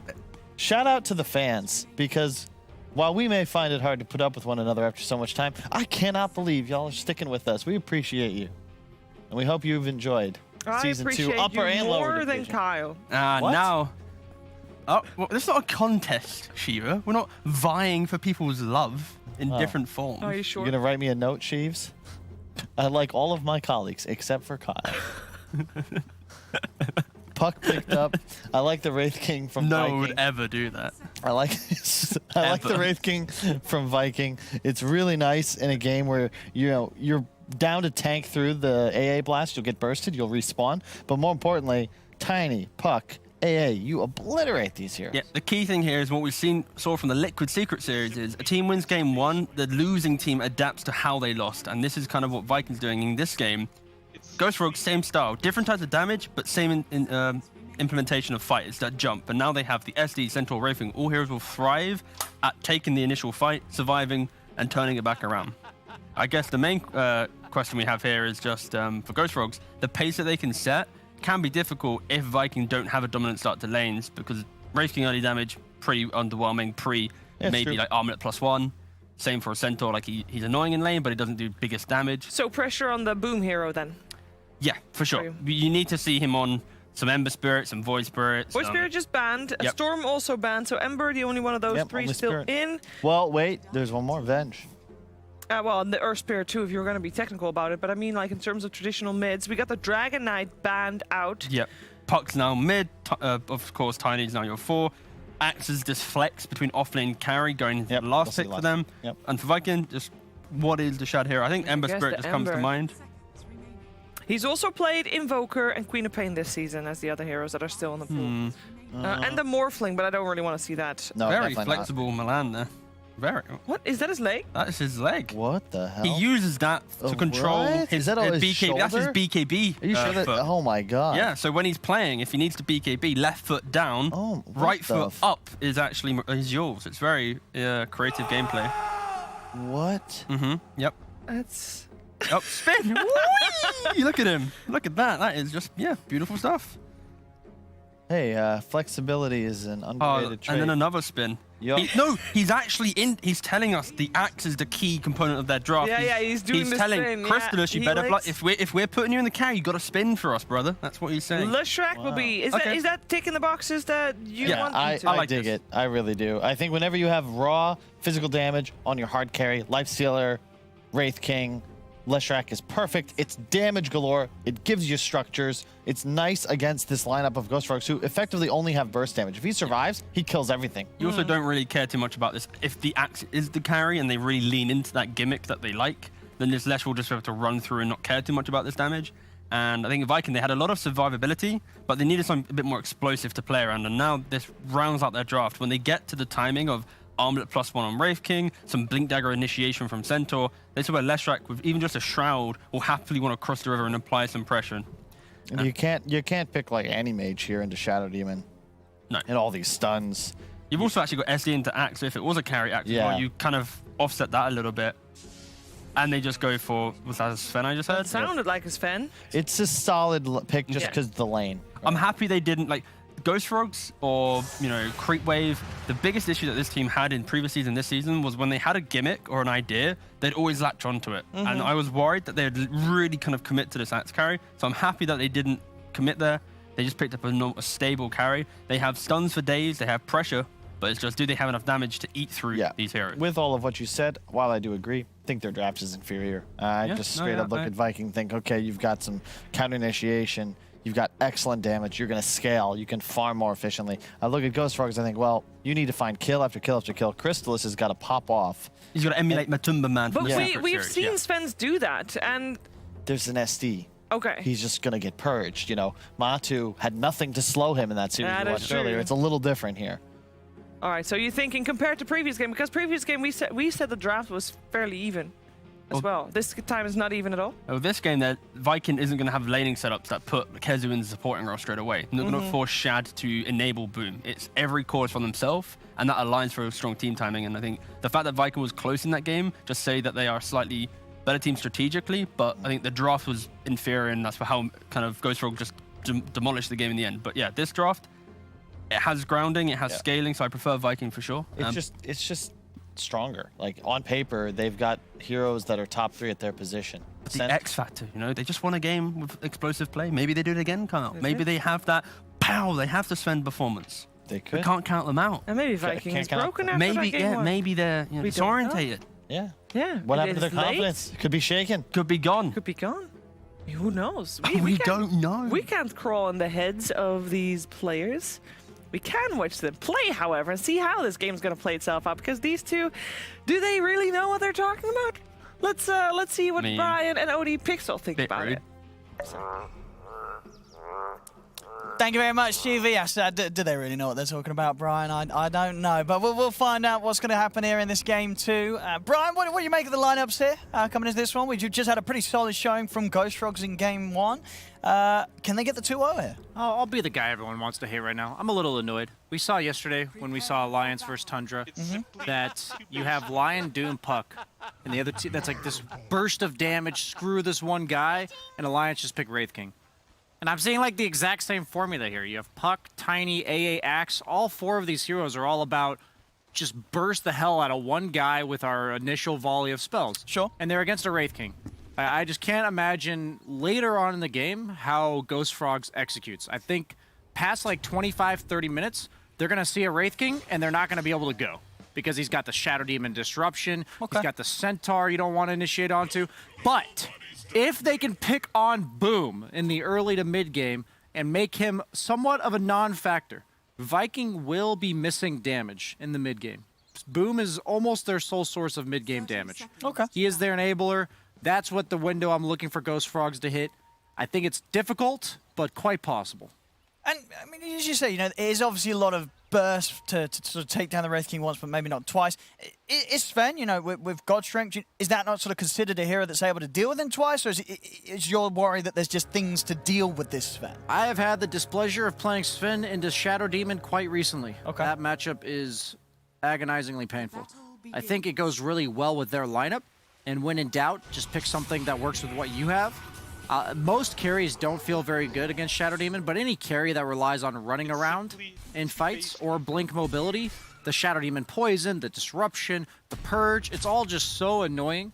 And I'm surprised they let Shadow Demon Centaur through. Shadow Demon Centaur is just one of those dual lanes right now where you go, I see both heroes I'm against, I get to pick my carry, and I still have no idea what to play. Sure. Like, you feel that with this lane setup, down bottom, Sven AA, not going to have a good time into this lane. They'll do okay, because Sven AA is quite a strong lane. Okay. It's just that you have to kind of draft for the lane as well as around your strategy, just because Sven, in this case, is bad against Shadow Demon in the game, you know, later on. In terms of executing team fights and even just setting up ganks on the Sven later. Like, if they smoke and they start with the disruption, he will go down to the Leshrac stun, Centaur stun. Probably need that earlier BKB. They don't have that Omni Knight that Matu had, which allows him to go for the greedier items like the Echo Saber and the SNY, the more feels-good, luxurious items.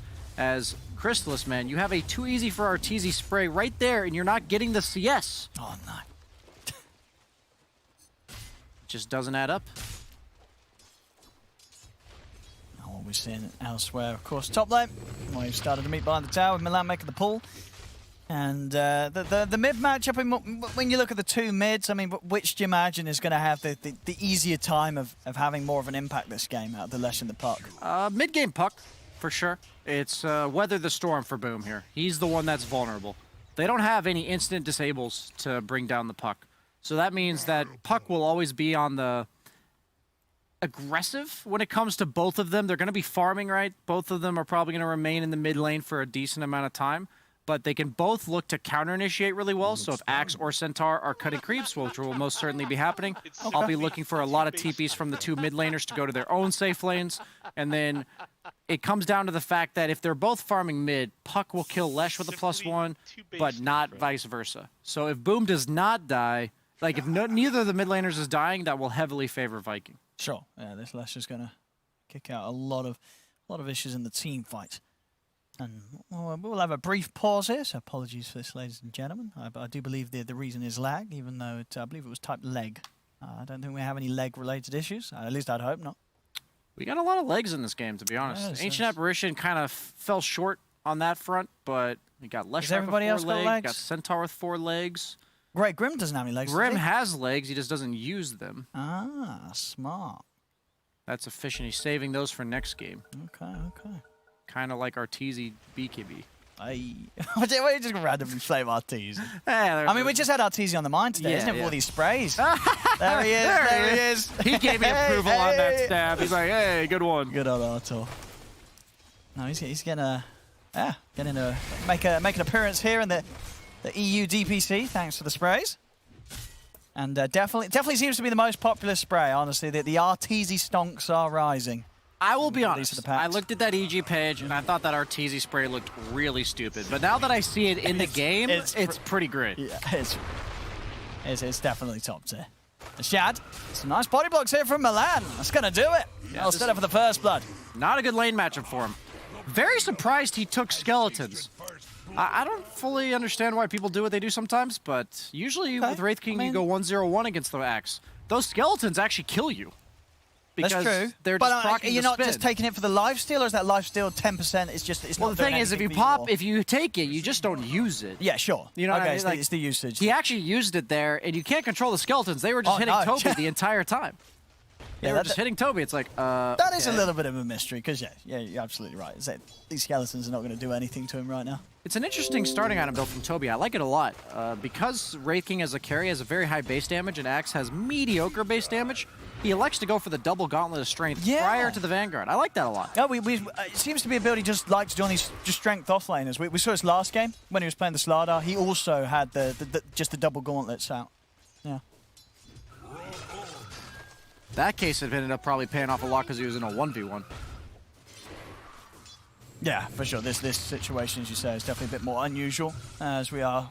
We're just sort of come used to seeing these axes with like an empty inventory, other than a ring of health and a boots and a bit booster coming in. I have noticed that that safe lane duos are getting much better at punishing that early vulnerability window. As you're seeing Toby getting done for just that. You can't, it's basically really greedy. It's like going for a Midas to just rush a Vanguard, right? Because that's the off-lane farming item. But if they get a few kills on you before you get there, then is it really worth it to rush that Vanguard? And I think that's what a lot of offlaners are realizing. And even though he did go down there, it did take a little bit of an extra oomph because of those early stat items. Oh, celery. Easy courier. We'll take that out. MTD will be able to get the bottle refills. Get quite a bit of damage done here to Boom, but actually same to be said for him. Boom kicking out a lot here with that 3 points in the Edict. A little weird to take an engagement outside the creep wave for Puck there. A lot of creep wave dynamic trading in this game. So Axe, when there's a lot of creeps, you want to be near. You don't want to be near him. With Lesh, you only want to be near him when there's a lot of creeps because of the Edict and the spin. So just gotta be smart about where you take the little skirmishes in lane. Might just go base on Boom? What's the idea here? Is he getting a bottle fill? Nobody's at base. No one's going to be coming out with a reset. He's going to be, He's got South coming out. Soaking 6. No, he's just got Boots coming out. So. Yeah, I think he's soaking 6 from this creep wave and then basing. Yeah. No, there's nothing coming up on the map for him unless he wants to wait another 50 seconds for that bounty. Both mid laners look like they have to reset here. Puck is also going back to base. Yeah. Puck has coil, so wants to be full health, full mana to be able to utilize that aggression. Leshrac also wants to not die to that coil, so he's going base. Let's see bottom lane. It's going well. It's a strong lane. Sven AA. It's a classic. Any stunner plus AA. Cold feet. See top with a rotation. MTD comes in, and he's got the catch, and they've got the damage.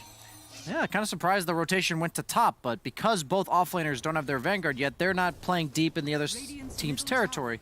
So really nice catch before the Wraith King 6. That's probably the last chance you're going to get as Puck. You never feel good about going to a Wraith King's lane once he has that reincarnation. So really good timing window to hit there.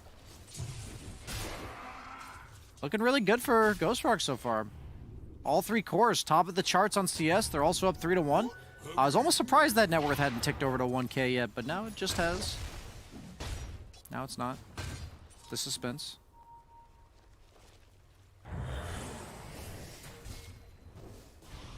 See, Aramis, he's going to try and get aggressive here, but backup's inbound. Chrysalis heads over, but same to be said for Viking. Booms in with the stun control. He has no mana.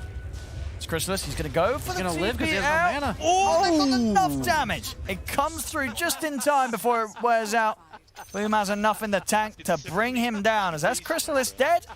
And of course, without that TP to get quickly back on the map. Yeah, that sucks even worse. He does get the refund of the TP, though. Every time you die, you just remember you did gain 100 gold. Technically. That's what I tell myself to cope with it, at least. Yeah, it's a nice little pad to the GPM. Oh, wrap around for Milan. Nice toss. See Boom. See if he can get something in return again. Dreamcore's going to be used to trying to hold him back from Milan, and it's enough. He can't quite run down Milan. He has Orb, though, because of the Arcane Rune. I don't know if that Disruption's going to save him. They have Avalanche coming up. Boom. Still, it's pretty dead. J4 probably doesn't want to be there, but he's fine to be used as a weapon. To his part to take down the mid-lash. Nice dodge from MTD there. Aramis. A lot of stacks. He has got a lot of stacks, but not enough. What's he doing? As massively, that's a overestimating the amount of damage he'd be able to do. That's a value tip. Kezu elects to go for the hood as opposed to the Vanguard. I don't mind it. Sven's a high damage carry once he has the God Strength, so Vanguard doesn't block all the damage, and you're also dealing with AA Puck. Oh. But because of that, he might be going down to these right clicks. Milan with the reach around. See what Kezu can get to. Oh, I think he went up. Oh, he's outsmarted them. The creeps know. Let's see that he has shown himself again, but he's got backup. This is so awkward. Boom's here. Viking. Body block. They're ready to take this fight now as Chrysalis is in trouble. The whole team pretty much turning up here for Viking as they move it on to Chrysalis and Milan. How do you let that happen? You know, you got to watch the fog from Ghost Frog's perspective, because it looks so obvious to us from bird's eye view, but Yeah, there's just no telling of whether he's gone up or down, and of course, most of the times he would be heading back towards the safety of his tower, but KheZu, with the smart moves, just making Ghost Frog spend that extra little bit of time that gives Viking all the chance to turn things around mid. MTD trying with the outplay. He's got the backup of Milan. They step in. They know that there's no backup coming in for him on the mid with the aggression that was brought down bottom. So Ghost Frog's able to punish Boom. MTD thought he was going to toss him to him, but instead he just burst him full to 0 with the combo. Is level 6 on Tiny at 9 minutes into the game. So that could be quite scary moving forward, as Wraith King, really the only core that feels super good against the Tiny, because Tiny plus AA Blast will be enough to bring down Centaur, is going for a Midas, so his presence on the map won't be felt for a long time. Radiant's bottom tower is under attack. Sure, Kyle's shivering a little bit seeing that Midas. I know it bothers him. He's not a fan of the Midas? I don't mind it myself, but Armlet has been a bit more favorable nowadays, but now that AA is so popular, you just don't want to go for it. And I think, this game, as you said, the Wraith King is going to be, he's going to win the game. So if he can get away with the Midas, the Radiance, it's going to pay off massively. Oh, the stacks feel so good for Boom. Ambitious. Yeah, very hard I don't catch. think that's theoretically possible. I'm not sure. Does Phase Shift have a slide animation? I don't think it does. Probably get it frame perfect. Well, then KheZu's got to go practice it in a lobby. Step it up. I mean, it's pretty impossible. I don't think we'll ever see it hit unless the puck's being slow. Because I see what because can you go from being disrupted straight into the phase shift, or do you have to appear before you? That's a great question, Owen. I think there must be like a frame. We'll give it a serve. I think if there's anything you can lay on the ground like an arrow, you'd be able to hit it, but not anything that.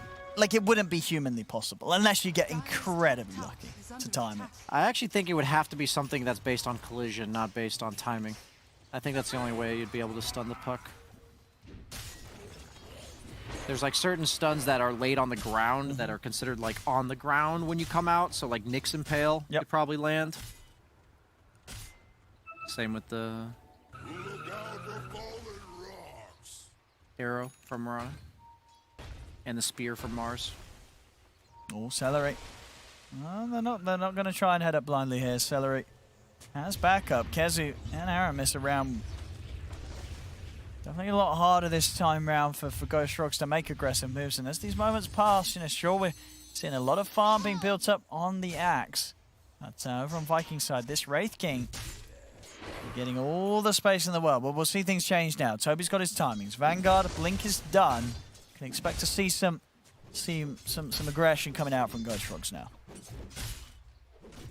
They do have pretty decent follow-up this time around, as opposed to the Axe we saw earlier in the Bald series and the Hippomaniacs. A little bit surprised that the AA took the Tome, as Tiny is still level 6 after being level 6 3 minutes ago. Like that he's putting a couple points in the Ice Vortex. A lot of them have been leaving it at 1, which I haven't been a huge fan of. Especially when you have so much other magic damage on your team. 20%, 5% per level there. Duration and cooldown does significantly decrease. Do they have the damage to bring down KheZu? I believe they do if he does not get the Shadow Demon save, but he's ready on Aramis. Yeah, Aramis in perfect position here in the trees. The dangling action from KheZu, putting himself right in front of the crucial objective. They are going to poke it down, though. Yeah. That is a very nice emblem KheZu has next to his name there. I just noticed it. Goes well with the Centaur hero emblem. Dire's middle tower has fallen. Look at the tower, and Toby, he'll get the jump. Oh, and he's found the good one. Aramis. If you catch the Shadow Demon, there'll be no one to disrupt him. So an easy kill there. If they get that jump any time, there's no other help, of course, for Aramis. He had the tower. Pretty nice for them, but as you notice, the net worth still going in favor of Viking just because of that Midas Wraith King hitting up the newts, baby. I mean, he's going to hit a very good timing on the Radiance as well if this continues. He is hitting a lot of neutrals, Owen. And can they make the move? I mean, as you said already, it's just if you're not involving the Sven, you just don't see those other 4 heroes really being able to take down the Wraith King twice before a reaction comes out from Viking and they're ready to turn. Yeah, pretty much. The problem with Sven that I feel like is that if you don't feel good about participating in mid-game team fights, the hero just doesn't want to trade farm. You want to be able to win fights and then quickly farm and then go back to fighting again. I think that's how Sven has like the winning formula. We saw how early Matu was able to participate in the game. And I don't think it's because he's like playing poorly on Sven. It's just not because of the Lesh, the Shadow Demon. It's quite difficult for that mid-game team fight contribution. J4. Not a bad. He's got Crystallis here to help him out. No Sven ulti though. And J4 is going to try and run, but the Stampede's in. They run down J4, they're straight over towards Crystallis. Boom's going to have the damage output as Crystallis. Can he get out of this one? Milan's going to offer up the avalanche. That will give him the space to get out. Toby jumps in with a call. It's the grab onto Kezu, but they don't have the damage to take down the Centaur. Kezu, he can walk this off easily. It will save Crystallis though. Radiant's middle tower Interesting build from Kezu. Has the 4-2-2 skill build. Maxing out the stomp and synergy with that blink timing. That's just good understanding of a hero. Had a good idea of what level he would be right when he got that blink dagger. And leveled his skills accordingly. Toby also has the maxed out call. Electing to skip the level 10 talent for now. I don't know how I feel about this BKB. It's like, I feel like you kind of need it, but where's the damage? I really am concerned. Sven without any buffs is pretty underwhelming damage, I will say. The other game, they had the Solar Crest, the Omni Knight. Sure. You don't, neither of your supports easily buys a Solar here. Tiny's going to go for the Blink. AA is going to be operating on food stamps. I wouldn't even mind if Axe went for like a Solar or a Blade Mail or anything really that offers up some damage.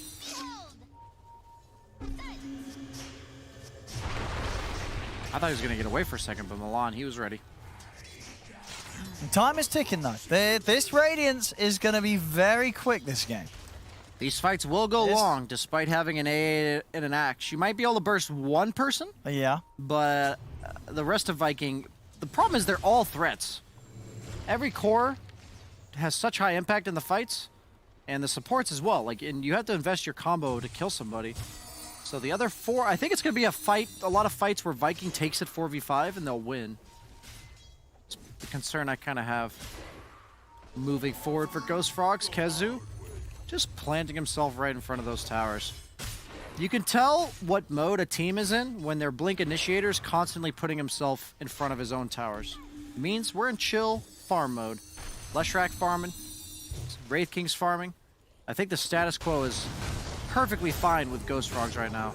And a lot of pressure on, Viking. A lot of pressure on Ghost Frogs to get something done. Sure. Especially when you have this lineup, right, where you've got 3 heroes that have got the blink now. 60 minutes in, you have 3 blinks. You got to be getting some mileage out of these blink daggers, right? Absolutely. I love Kezu's moves here. He might be going down. They feel forced. Like, yes, they're threatening with a coil, but if you were to watch this game back and you're trying to learn offlane, this is actually such good play from him because whatever lane he's in is the lane the puck's in. He's just putting himself in the primary playmaker's lane of Ghost Frogs, and it's making it so if they want to cast spells, puck's like, I want to use my spells. I want to coil somebody. Why aren't these guys dying? And it's just because you constantly have this Centaur right in front of you. While Wraith King and Leshrac are kind of playing this dodge game, it's Shadow Demon constantly positioned behind his Centaur in order to save him. They may have had a small window, but it's hard to capitalize on such a small window where Kezu was away from Artemis. As this is such an annoying part about playing against Lesh. Takes the tower without you even seeing him. Yeah, they just fall in an instant to the edict. Sadly, they're just going to have to take that leap of faith and go at some point sooner rather than later for Ghost Frogs. I've lived through this story before. Coming from the Sven's perspective, this game does not get easier. No, for sure. The Wraith King is just going to... He's going to get out of control. Completely out of control. He's already 2k ahead of the farmer, Sven. Like, that difference massive for this stage of the game. It's only going to increase with the Midas and the Radiance. He's just going to be pumping up gold. Both carries are going to get kited in fights, but one of them has to click you and the other one has a Radiance. So I think that kind of explains why I'm favoring Viking so much in fights right now. Oh, the bounty rune. Even asks his mid laner if he wants it. You saw that brief moment of hesitation. Can't tank towers nearly as well as he'd like to because he doesn't have the Vanguard, but he does have the shovel giving him salve procs, which is nice. Looks like gfrogs is electing to go for the trade, but you just will never take a tower as fast as a Leshrac, as now Shad, he's ready to charge in. And with the stampede onto J4, J4's going to get left behind. Yep, notice how he is now the one immediately confronting gfrogs. This is my concern. 20 minutes plus, you got this Wraith King with a Radiance. He's going to walk at you, and I don't think gfrogs can ever go on him. What do you do about this? Like, if you have 4 heroes sitting there and you just see this Wraith King, now what? I mean, and they've got these 3 blinks, but what can they do with it? Yeah, like, who are you blinking on? The supports are never showing themselves. They're constantly sitting behind the guy that is presenting himself on a platter to you. And that platter's a bait. You do not want to eat that. It will come back to haunt you later. These towers they're taking down, it's going to start pushing them ahead, but we'll start to see Viking just grow this lead now, unless gfrogs are able to make some sort of aggressive move. Yeah, the Wraith King Lesh, the reason why this draft works out so nicely for Viking is not only do you not feel good about going on them, so you have 2 options. 1, you can try to initiate on the backlines, which they're not going to give you. Or 2, you just say, well, since this guy's so strong, we'll give him like the Medusa treatment and just ignore him. But you have this Lesh. Your towers are dying in a matter of seconds. So you're not getting a lot on the map during the time that you're avoiding this power spike. So even though it looks nice for the net worth, because a lot of gfrogs is farming right now, the map is going to quickly close off for them. Because now Viking, they've taken all the towers they want, they've done the necessary grouping in order to do so, and now they're going to start to look to split up the map and potentially just out-efficiency you because their kill combos are stronger than yours. So that's what I'm going to look for. If Viking gets caught out, though, that dynamic could quickly shift, because they do have Axe AA. Boots of Travel, Eternal Shroud on Boom. I like the build. They line up Kesu. See if they have the damage. There you go. They do. This time around, getting a good grab in the midst of the creep wave. Good move. A little bit. They broke the formation on Viking. Armis not behind the guy that's positioning himself aggressively. They were gearing up for a smoke, so Kezu caught a little bit off guard. Oh, they were looking, but Puck. He's going to have to put the Dream Coil, but it's not going to save him. Wow, no respect there, man. You just got done ganking their off-laner. You don't think they're going to try to rebut? They're going to catch J4 on top of it as well. We're sitting around behind him in the trees. They were almost surprised that the Puck blinked in like that, you saw. Like, Shad was ready to go on the Puck when he was sieging the tower, let alone when he blinked in behind the tower. And then suddenly that pickoff that they found, it's going to be pretty much impossible to turn into anything.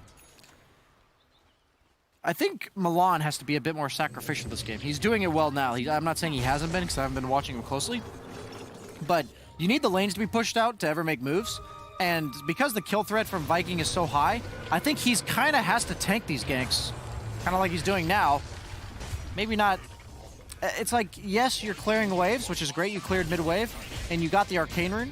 But this might lead into a Roshan for Viking, and it's okay if Milan dies if no objectives are taking off of it. That was what I was going for, but if it leads to Viking GG taking this Rosh, that is a disastrous death.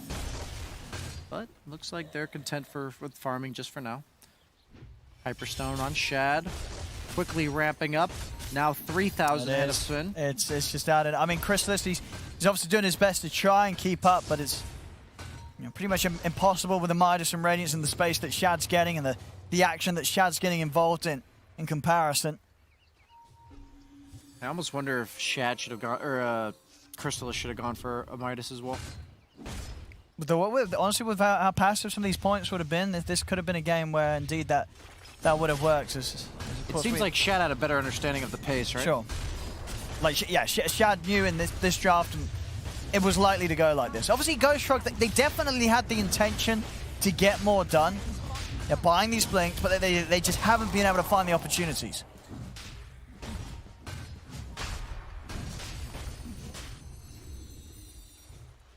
God, A blast is so annoying. Well, heading over here, Ghost Frogs, but Viking are Nice prepared. They see Boom. Shad's in. He wants to start things off. They're coming with the Stampede. Toby's going to try and jump in for the call. The BKB's out, and Milan will go down. They bring down Shad the once, so they can do it a second time. Crystallis is coming in with the God Strength. Shad's getting low. He's trying to run him down. They've got the catch again here with the call. He's been stunned. Ice Blast comes out. Nice. Shad will fall. A huge move here from Ghost Frogs. As Crystallis has taken 2. Okay. He's over them, but they got the call. They're going to be able to get Boom as well. I underestimated Ghost Frog's ability to take fights. Toby getting the call on Lesh, That's a dragging him into the massive fight play. further than he wanted to. The Purge came out, but he had already died the first life on Wraith King. His skeletons, as well as the Centaur, were hitting him in call. I mean, they're buying back. I don't think they can they stop this? Crystallis with the God Strength. He's taking this down. It's gone. Roshan, Aegis, it's Ghost Frogs. As Aramis, he'll die caught in the river. Ghost Frogs having a fantastic fight here there with the turn up of Crystallis as they shake up Viking completely, and they're not even done. They got detection on them. Nice, nice. They don't. So Celery will get out of there. But a huge fight for Ghost Frogs now, pushing themselves ahead. I'm thoroughly surprised that Ghost Frogs was able to win a fight. And I think it was just... I had a similar impression that Viking had. I thought they were way stronger. And Shad just blinked into the high ground. I think that was just a bit too ambitious. I think it's like understandable why that he thought he was that strong. But Ghost Frogs, they knew that that was the best opportunity of a fight they could possibly get, and they could not let a Lesh have Aegis. No, they could not have 2 unkillable cores. An excellent choice of time to take the fight there from Ghost Frogs, and that difference between the 2 carries been shut down pretty heavily. And Sven's catching right back up off the back of that cleanup that Crystallis was able to execute. This Boom itemization, it seems nice in theory, man, but if you get ice blasted, you're just gonna die. It's all about status resistance combined with the spell Lifesteal of Eternal Shroud amped up by the Sanj and Kaya that he's buying. Man, A is such an annoying hero. I just think about all these items and I'm like, damn, and if any other hero was in the game, they would be nice items. But against the A, so maybe that just makes them the right items and you just have to not get hit. I don't really know what other solution there is. Pretty much the most like anti-carry support in the entire game. Ancient Apparition. They're taking map control. Well, they got themselves an outpost. And these moves, they know as soon as they get this momentum, they absolutely can continue to make jumps. Especially at this point where Viking, they've just been shaken up pretty hard. Ghost Frogs can look to continue to punish this and maybe catch Viking at a point where they haven't started to coordinate their next team move. Radiant's bottom tower is under attack. I like the Veil for Milan. They definitely had damage issues. And it buffs up Cleave. Look who's down here, Shad. It's got to be careful that they won't catch wind of him being hit. Looks like Crystallis is just going to cut the creep wave, look to take this tier 1 tower. They do have Ford on Dire, so we'll get stalled out. If they use it! GG. GG. They had it. I looked at the bottom left. It was available. Those extra few seconds of stalling adds up. 7 seconds, man. That's a lot. Ooh, Milan. Really finding them there on the way out. Tier 3 neutral items coming out. Paladin Sword, quite nice for Sven, as he's got the Mask of Madness. Does Spell Lifesteal work on Cleave? No. Say that with confidence. I feel, there's no, surely not. It doesn't work on Battle Fury Cleave, right? So. Are you sure? Prior to Paladin Sword, what carries bot Spell Lifesteal? Because he'll have that. Well, yeah, exactly. Yeah, but when you have the Paladin, right? You don't have that like glow with the spell lifesteal, right? Because I imagine you'd see that. Oh, I know what you mean. You know what I mean? Like the hero would have that spell lifesteal glow. As well, that's a very dead Sven, but he's got Aegis. He's ready for round 2. It's not the ideal use of it, though. Let's see if he can fight here with a second life. Crystallis. Demonic Purge. BKB's out. We'll see the jump for the back lines. Oh, nice jump. 2 supports Milan. And MTD find the perfect jump here on the back of it all. Toby's in with the control. Has the cooldown onto Boom. They take him out. Shad will turn towards Crystallis. Crystallis life-stealing back up, but Shad will still be able to take him down. Yeah, he has no armor items is the problem on this Sven. So once that Warcry expires, the AC plus the lack of armor He's just getting shredded by Shad. Oh, and a good catch on MTD. So Viking, they buy back on Celery. Keeping control of the game a little bit here. Ghost Frogs, as you said, not the ideal use of the Aegis. The problem is you have Toby! Another one. When you look at fights, who stands in front on Ghost Frogs? I think Viking's worst target to initiate onto is the Tiny that they did near the Roche Pit. And if they catch anyone else, the A to break the combo, or any of the 3 cores, I think Viking's content with that initiation.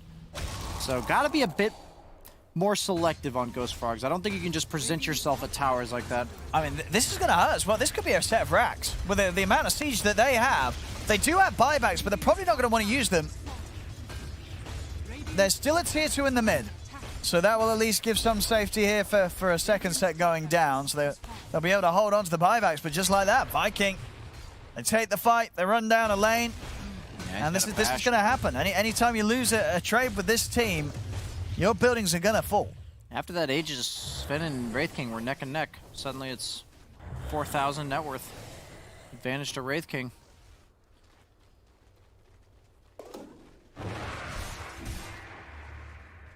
I gotta watch closely. Does he get low?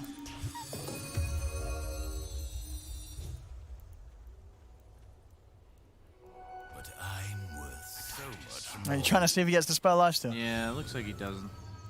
It's weird because it does get amped by Veil. Wait, no, it doesn't. Yes, it does. No, it doesn't. Cleave does get amped by Veil, 100%. It does? Yes, But Cleave gets out by Battle Fury as well. Yeah, I tested it on Underlord. Oh, wow. And I know for a fact it works with Mag and Power, so I don't know why I mean, it if wouldn't that work works, with maybe you anything do spell life steal. But you don't think you're seeing the... I don't see the little glow that you were talking about. That was a good point. You know, you would see a glow, right, if you're spell life stealing. Yeah. Yeah. I remember buying it for one of my supports who had magic damage, Sure. and then I realized that they were dying in the RPs, and I was like, why is everyone dying so fast? And then I checked it, and you do more cleave damage, but at least in power, so I would assume it works on other forms. But you know Dota could be very well opposite, as we have smoke action. Dire are scanning. He's got the full Daedalus on Chrysalis. Spider legs for scouting. Oh. Nice, that was good. Good use of spider legs. They have been scanned out as well, though, yeah. If they can jump the supports, they did buy back on the side of Viking. They did not, yeah, Celery bought back. Oh, they're going to see that stroke of fate. Shad. Oh, they're fighting on vision. Oh, Chad's going to jump. He's in with the Omni Stone. Nice Push stop. force. It's off to the side, though. It won't catch Chrysalis. Chrysalis able to turn. Toby's in with the call. And they got the damage to bring down Kez. They're trying to come in with the BKB and the God Strength, but the Sven's getting brought down low. Sven, he's able to turn. Run. He's still alive. The life steal keeping Chrysalis alive here. They bring down Shad. There was Toby with another call. Locks down the Wraith King. They'll take him out a second time. Chrysalis comes in with the damage as they bring down 2, and now Viking's got to run. They've lost the 2 important ones here. Wraith King and Lesh now unable to fight. Boom will manage to TP out, but the rest, the 4 of them getting caught out. If you look at the recipe for a successful fight, you know, you have the vision, you get the initiation, you get the counter initiation on the axe call to save the Leshrac theoretically. It looked like everything was going the way of Viking, but Chrysalis, they managed to bring down the Wraith King's first life, and Look he's how the low only this threat. Sven gets, Chrysalis. He just crits the Wraith King here. Boom. Gets to reset. Life steals a bit off the skeletons. That actually probably saved him. That was like 600 HP of life steal from the skeletons randomly. Wow. Yeah, we're seeing in these fights just a very good sort of idea on how to fight around Sven. Chrysalis definitely knowing that the timings of when his hero is as strong as he's showing it to be. It's an interesting theory. He didn't buy any mobility items on Sven. He's against Shadow Demon. He's just assuming he's not going to be able to move. Boom. So he just buys a bunch of damage. Chrysalis taking quite a bit of damage. But Toby's in for the call. They've got Boom. Chrysalis. The ball's on this man. He's still alive. He's alive. He's alive. They've got to be able to kill him. They do. It cost them a buyback, though. Boom will bring him down. Chrysalis just playing incredibly aggro. And if the rest of them get out, okay, J4 won't. I mean, sure, he dies for it, but that's it. That's a buyback out of Boom. Laying on Rax as well. Yeah. He realizes he needs a BKB on Shad. Shad. Oh, Milan. Haste Rune. Oh, the juke. No way. No way, this man. Is he actually getting it out They of have no this? Yules on Lush or anything. Or, I think he's good. I think he's golden. Oh! Dude, I actually think he's good. He's good. He's very good. That's he's a out. fast rock. Wow, look at that. Patrick would be proud of that boulder right there. S4 would be proud of that rune. True. Well, there we have it, Milan out to safety. A good job as well for him. He's had a lot of money in the bank. 3k gold working in on that E-Blade next. We'll see that again. They're the great escape here from Milan. Nothing to catch him, nothing to hold him. And you say Boom with the full tank build, not having any sort of setup. That is space. That was all the time that Sven was dead. They could be theoretically That's taking true. map control. They could be accelerating they could be accelerating the Wraith King to his BKB. Instead, they were chasing after this annoying Tiny, and he ended up selling his Midas. He's already filled up on slots. I'm a bit surprised. I guess he just needs the BKB. Wait, so, okay. Usually, you want to like get that Swift Blink as well prior to selling the Midas, because you inevitably do want that in your 6th slot. But they are going for the Ags on Centaur. Will be even harder for Ghost Frogs to get the initiation they need when he gets that. But suddenly they're up by 7k net worth. And even though Sven's losing to Wraith King, it is apparently Wraith King against the world right now. It is. Because Kezu and Boom are just underwhelming on the net worth. Yeah, how is it that Boom has started to just fall behind as much as he is this game? I think that Roche fight just lost them all map control. That was supposed to be his Aegis. He was supposed to be running around the map with these boots of travel. You have this like tanky split push build that suddenly you lost map control. How do you use it? You know, where do you go? You just got to get bursted in fights. So I think his whole game plan fell flat on its face when they lost that Roche fight that they expected to win. And I can understand why they thought that. Oh, Milan. Oh, MTD. Be careful, buddy. He's going to put the BKB here. Over to the side. Stampede comes out. They'll turn over towards Milan. Milan will get taken down here by Boom. Shad is in on top of Crystallis. Crystallis backing off for now. See Milan try and make his way back over towards the action. Ice Blast in onto the Wraith King. Crystallis, he's not committing. He's still being careful about this one, Crystallis. Shad might just go down to the AA blast. Let's see if he ticks out. I think he might just be high enough on the HP. Roche is up. They bought back Milan. Oh, Milan! He jumps straight over and in onto Celery, but it's not enough damage to kill him. Celery's going to live. Another buyback comes out here from J4. Oh, the call! The call! Crystallis, he's got the gun strength, he's got the damage. They bring down the Wraith King the once. Crystallis now turns his attention over towards Kezu. Kezu trying to run, the Who Stomps out, but the BKB still up for Crystallis. They bring down Kezu. No coil. No BKB on Sven. I would say this is a win for Viking if they don't get the Roche during this Godstrand. They've still got a bit of time left on it. They're going for it. They're trying. I think Kezu needs to buy back. He's their AoE punish. Here we have it. There's the buyback. As you said, if they can stop Ghost Frogs from getting this, they're going to be in a very, very strong position, but it's already gone down. Cheese on the ground. He's able to pick up the Aegis. They do lose MTD. He's left the cheese in the pit. Nobody needs that. Lactose intolerance. They're just focusing on getting out. J4, they'll let him fall. They'll get the other two back to base. They're sending the courier out. Well, they might still get the cheese. You're right. Yeah, the courier's on a mission. Let's see, is he able to get there in Milan, time? he bought back for this. He has so much time to think that this is what he's using his time for. It's a good idea. And he's going to be able to pick it up. So the cheese will get there. Just take a little bit of time. Now, a window to be had, though. Oh, he can't see it! Couriers can't see in the Roche pit anymore.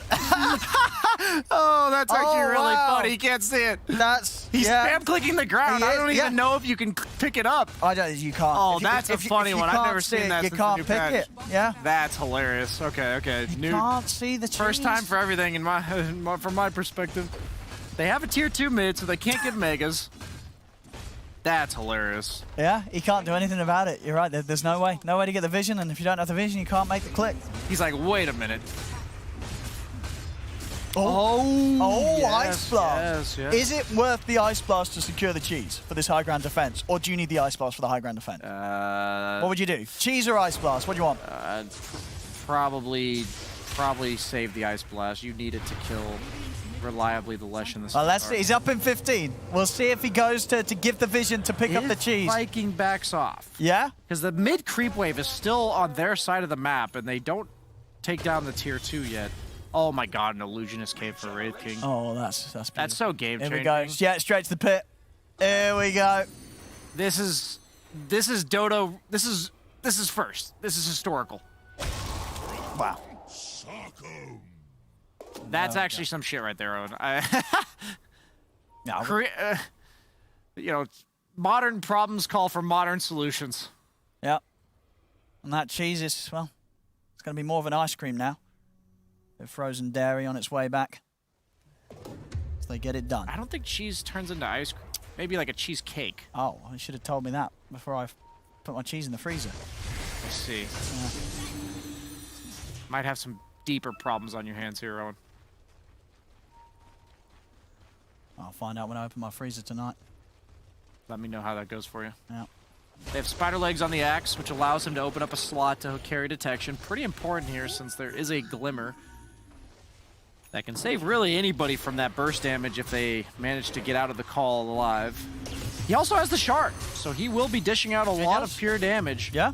I tested this without a manta, like in my game itself, and it feels pretty good how much damage you're outputting during the call because the attack procs register separately from the defense procs. So what's your point? It means that you can, since it says attack procs ignore the cooldown, you can do a lot more damage in the small duration of the call. Sure. And he's, again, found the dream item, right? He's not got a manta, he's got an illusionist cape.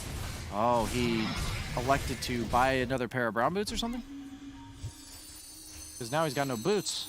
Wait, why's he got no boots? Yeah, okay. Because he had a spider leg, so he didn't have Oh, boots. yeah, okay. That's true, yeah. I guess he rebought his brown boots, or maybe he had held on to them that entire time.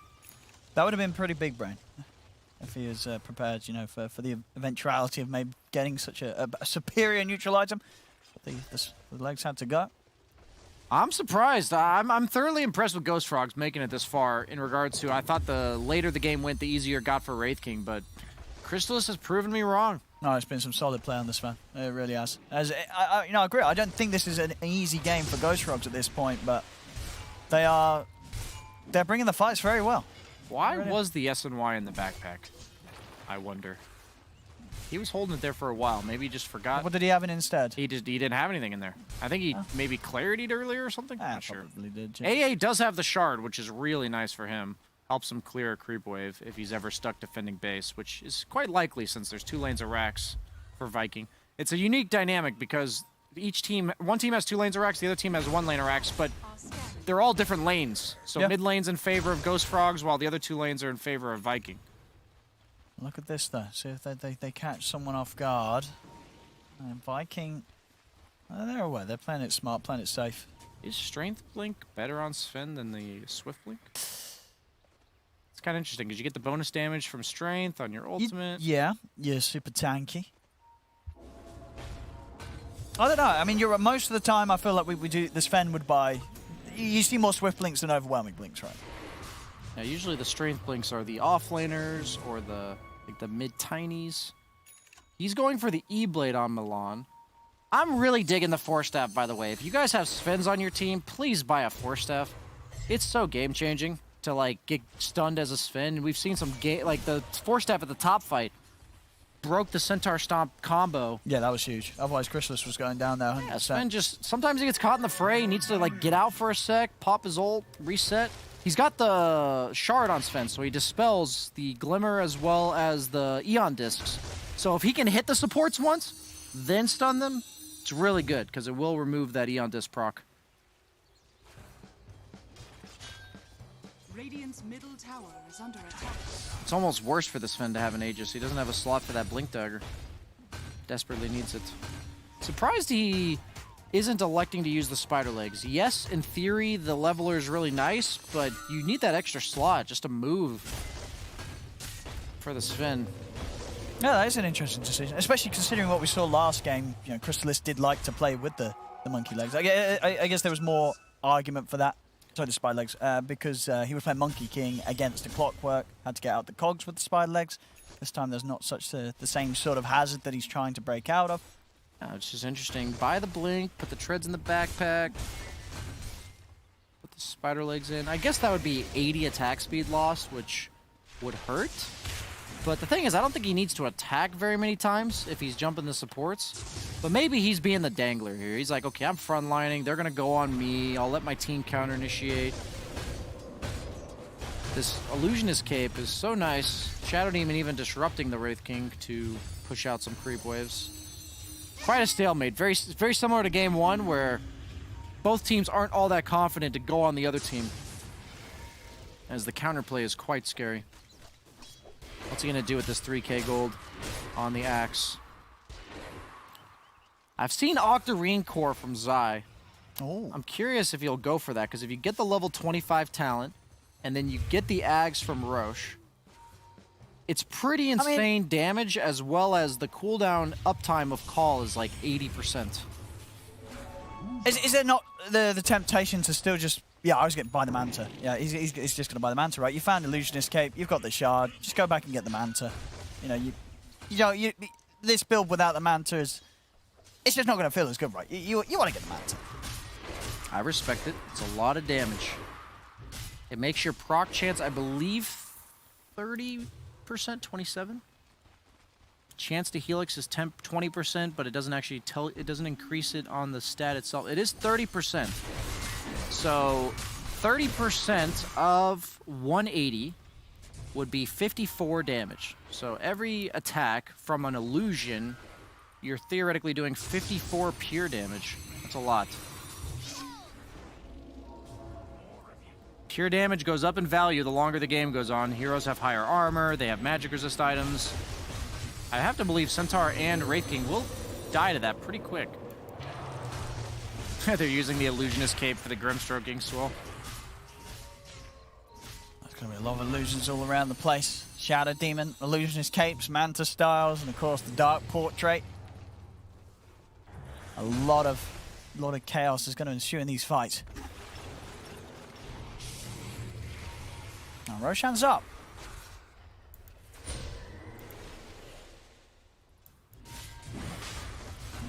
Easy skeletons hit. There's Toby just trying to scout things out here with the illusion. Well, illusions sent in themselves though. See what sort of a jump Viking can make. They can stop Crystallis taking this down. He's doing it pretty quickly. He's saving his ult for this too, which is really good. Kaizu is in with the jump.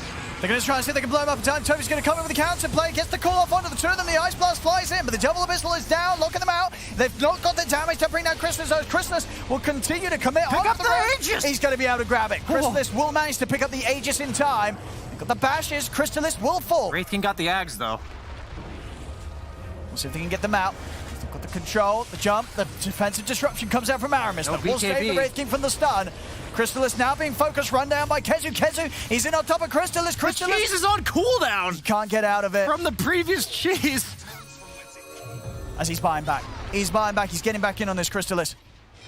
See if they can catch any of Viking. Viking's starting to back off, but this is the jump in. They've got the Wraith 5 blast onto MTD. MTD's gone! Another buyback coming out from Ghost Frogs. The stun control onto Kezu, trying to charge him, but Shad getting the bash off onto Crystallis. He has no buyback on Crystallis. Crystallis has got to be ever so careful. He's trying to finish off Boom, but the stun connects. He's in trouble, Crystallis. He needs help, and he needs down. Down. The cheese is back up in HP. He's going to try and fight on, but Shad is continuing to bash him. Kezu's in with the control. Who stop? Jump onto Crystallis as there's a dieback on the Sven. Crystallis out of the game, and up to the high ground is also a dieback on MTD. The two big cores down for 2 minutes whilst Viking had the full roster still alive. I don't think I've ever seen cheese cooldown matter. We'll lose the Shadow Demon. A good jump from Toby and J4. J4 will pay with this. It's a huge test now for Ghost Frogs. Can they hold with just the three of them? I don't believe so. Okay, he's got buyback, so still just the three of them. The damage is going to be done pretty quickly. The Ancient is exposed. I recommend buying back, Tony. As with a death like that, it's over.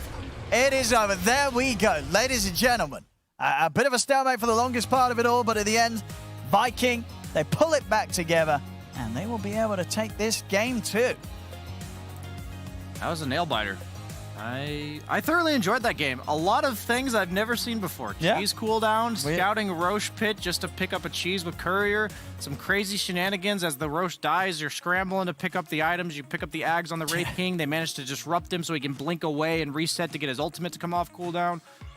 At the end of the day, I do think it was harder for Ghost Frogs to play team fights, but either way, I'm very impressed with both teams. Very exciting game. They're thoroughly enjoyable to catch. No, absolutely. I think, as you say, you know, for this game, considering what they had and the fact that Shad on the Wraith King was having such a good build-up, a good time, the difficulty was really going to be there for Ghost Frogs, but they did give it an excellent shot in those fights, similar to what we saw actually end up getting them the victory in game 1. Some good execution. Just didn't matter at the end of it all, as Viking, they were able to come out superior here in this game too. And yeah, Shad just having a brilliant time. 11, 4, and 11. Incredibly solid stuff on the Wraith King. They could not deal with him having the 2 lives and some nail-bite fights around the Roshan. But there we go.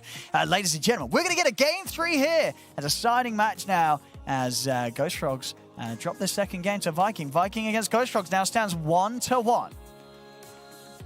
1-1, and indeed, like Owen said, nail-biting fights around that Roche pit, and we're going to do our best to break it all down and, of course, prepare for the third game to see who is going to take the series. We'll do that after the break.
in these type of games. There's some weird play. Sven is a lot about your presence in a fight, being willing to brawl. Yeah. And there were a lot of times I'm like watching him do a drive-by stun, walk out of a fight, walk into a fight. Just didn't really feel like he was playing with confidence. Yeah, well, it boils down Viking. They just had such a nice draft where they have difficulties. They actually were. It looked like they were going to lose this game at some point because you know MTD playing well with Milan. I think a couple fights, Milan got that perfect initiation on supports, but yeah, well, they just had a nicer, cleaner draft. They didn't have some weird, you know, game one support Kezu. That's the key thing. That is true. That is true. Love the ancient operation scouting for the cheese pickup. That was funny. We're also, I mean, I know that there have been crazy late game fights in this game, but at the start of the game, there was a first blood, and Purge would like to talk to you about that one. Thanks, guys. Obviously, lots of amazing team fights in this game, but I thought what was really cool this game was that Ghost Frogs did some different skill builds to change things up. Tiny almost always goes toss level 1. Battle Hunger is usually the first thing that Axe grabs, but look at what they started off. He grabs the Tango right away, he gets spin, and he just runs into the creep wave. He dodges the nuke from Celery, and look how much damage he gets into Shad. Throws 1 stun, throws 1 attack, and he gets all of these spins to put Shad from basically full HP down to nothing almost immediately. And what happens immediately afterwards, Milan goes to pull the creep wave. That's going to make sure that he can deny at least 1 creep wave of experience from the Wraith King. Toby will adjust back towards the wave, zoning Shad out, slapping him around a little bit to lower his health. And then after killing these creep waves, Milan's going to guarantee level 2 now, so not getting tossed didn't actually hurt him at all. And even though he skilled Avalanche to harass earlier, thought that was very cool.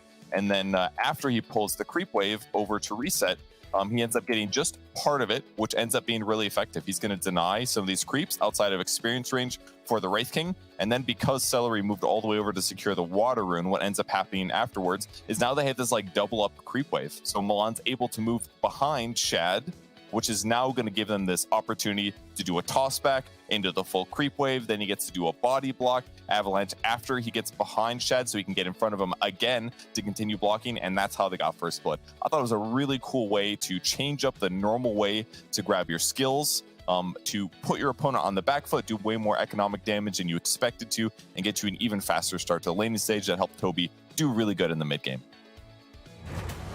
He did do really good in the mid game. He was even wealthy enough to go back for the Mad Style later on, but unfortunately for him, didn't end up mattering in the end, because in the end, they lose. But we win because we get the 3rd game, and this was definitely a brawl here in game 2. Can they do that again? Is it going to be another one of the back and forth games that we've seen so far? I hope so. I know you hope so as well. We're going to find out what the drafts are going to be for this game 3 after break.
A third and deciding game between Viking and Ghost Frogs in the lower division of the Western European DPC League. You're watching DreamLeague Season 15, powered by Intel, and Viking today was still 5-0. They haven't lost a single series. And Ghost Frogs, team coming from the open qualifiers, has a good shot of taking down the number one team right here in Game 3 because they have shown that they've got what it takes. They can fight, they can go toe-to-toe. They did, however, this time around, did not ban the Shadow Fiend that Viking likes to pick first in their drafts. I'm here with Kyle and T-Gov, and they're going to talk more about the Dota 2. All I want to see is more fight, more tenacity. I think Ghost Frogs, especially with the change of MTD to Baroneer, they are doubling down on active cores. When you have Crystallis, when you have MTD, these are lads that want to have a couple quick semi items and be flooding the map. Slardar makes a lot of sense why they'd prioritize it here, because it kind of turns these semi-carries into heroes capable of winning you a game. Yep. Also want to shout out MTD. I think he's playing incredibly well. Definitely a different team with him in mid. Well, I think the key thing is it's refreshing to see a new face to the scene. Of course, he's not new to the pub scene. He's been sporting 9K MMR for some time, but yeah, it's nice seeing some new names pop up. Yeah, and being good and high MMR doesn't always translate into being good and professional, right? So it is good to see that he is able to make that adjustment. Yeah, we're currently in that kind of honeymoon period where he's having some good games. I think it'd be nice to see his consistency over the span of the tail end of this league and maybe the TI qualifiers to come. But yeah, it's so far so good from him. What do you think of this opening by Viking? A bit uncharacteristic, I feel. But it's solid in the idea of they have double counter to Slardar now. They've got minus attack speed from Phoenix in that lane, but also the egg in the mid game. And then you have Ench in laning phase to pressure. Looking at Milan's face, I think he's happy with this, though. He gets his trademark Morana. Excellent Phoenix doubly counter. effective. Yeah. That's true. Very true. Really good magical burst. I think you're totally cool with this. Great lane as well. This is such a fearsome off-lane combo. I hope you've got better tools to answer at this time if you're Viking. Yeah, so far, Viking's second phase ban have been double IO into then a lot of emphasis on Milan. So this will be the first time Viking enters this ban phase with a little bit more comfort of we can actually ban some cores out that we don't want to play against. And they don't have to just respect Milan because, again, his hero has been picked in the form of Morana. 10 seconds remaining. They're going to be so happy. He's like, damn, boys, I got the best Morana game. And you can just see it. He might even do a chair spin if we're lucky. Not now. Oh, no. Very close, though. All right, so the logical thing for Ghost Frogs to ban out is some of Kazu's heroes. We see the usual suspect Centaur already banned out, and I would imagine that Viking is going to focus on removing some of the Crystallis heroes from the pool. Please don't fall. If you fall, you break your neck. And I guess Sweden got good healthcare. You're good. Yeah. I got travel insurance, guys. Don't worry. I think I do too, but I don't know what my policy would cover. It only costs like $7, so. Ah, yes, you're that one. Yes. Yeah. Mine was 8. I was You got the extra package. yeah. It's for bumps and falls. I'm one of those people. Look, whenever I don't buy insurance. Not when I'm playing blackjack. Not when I'm driving. That's not true. You have to. It's That's legally terrible. mandated. It's legally Oh my mandated. God. But I definitely have Don't listen to Kyle. No. I've got what we would call minimum liability. If I crash my car, they say, "Welp, What? that was a bad move, man.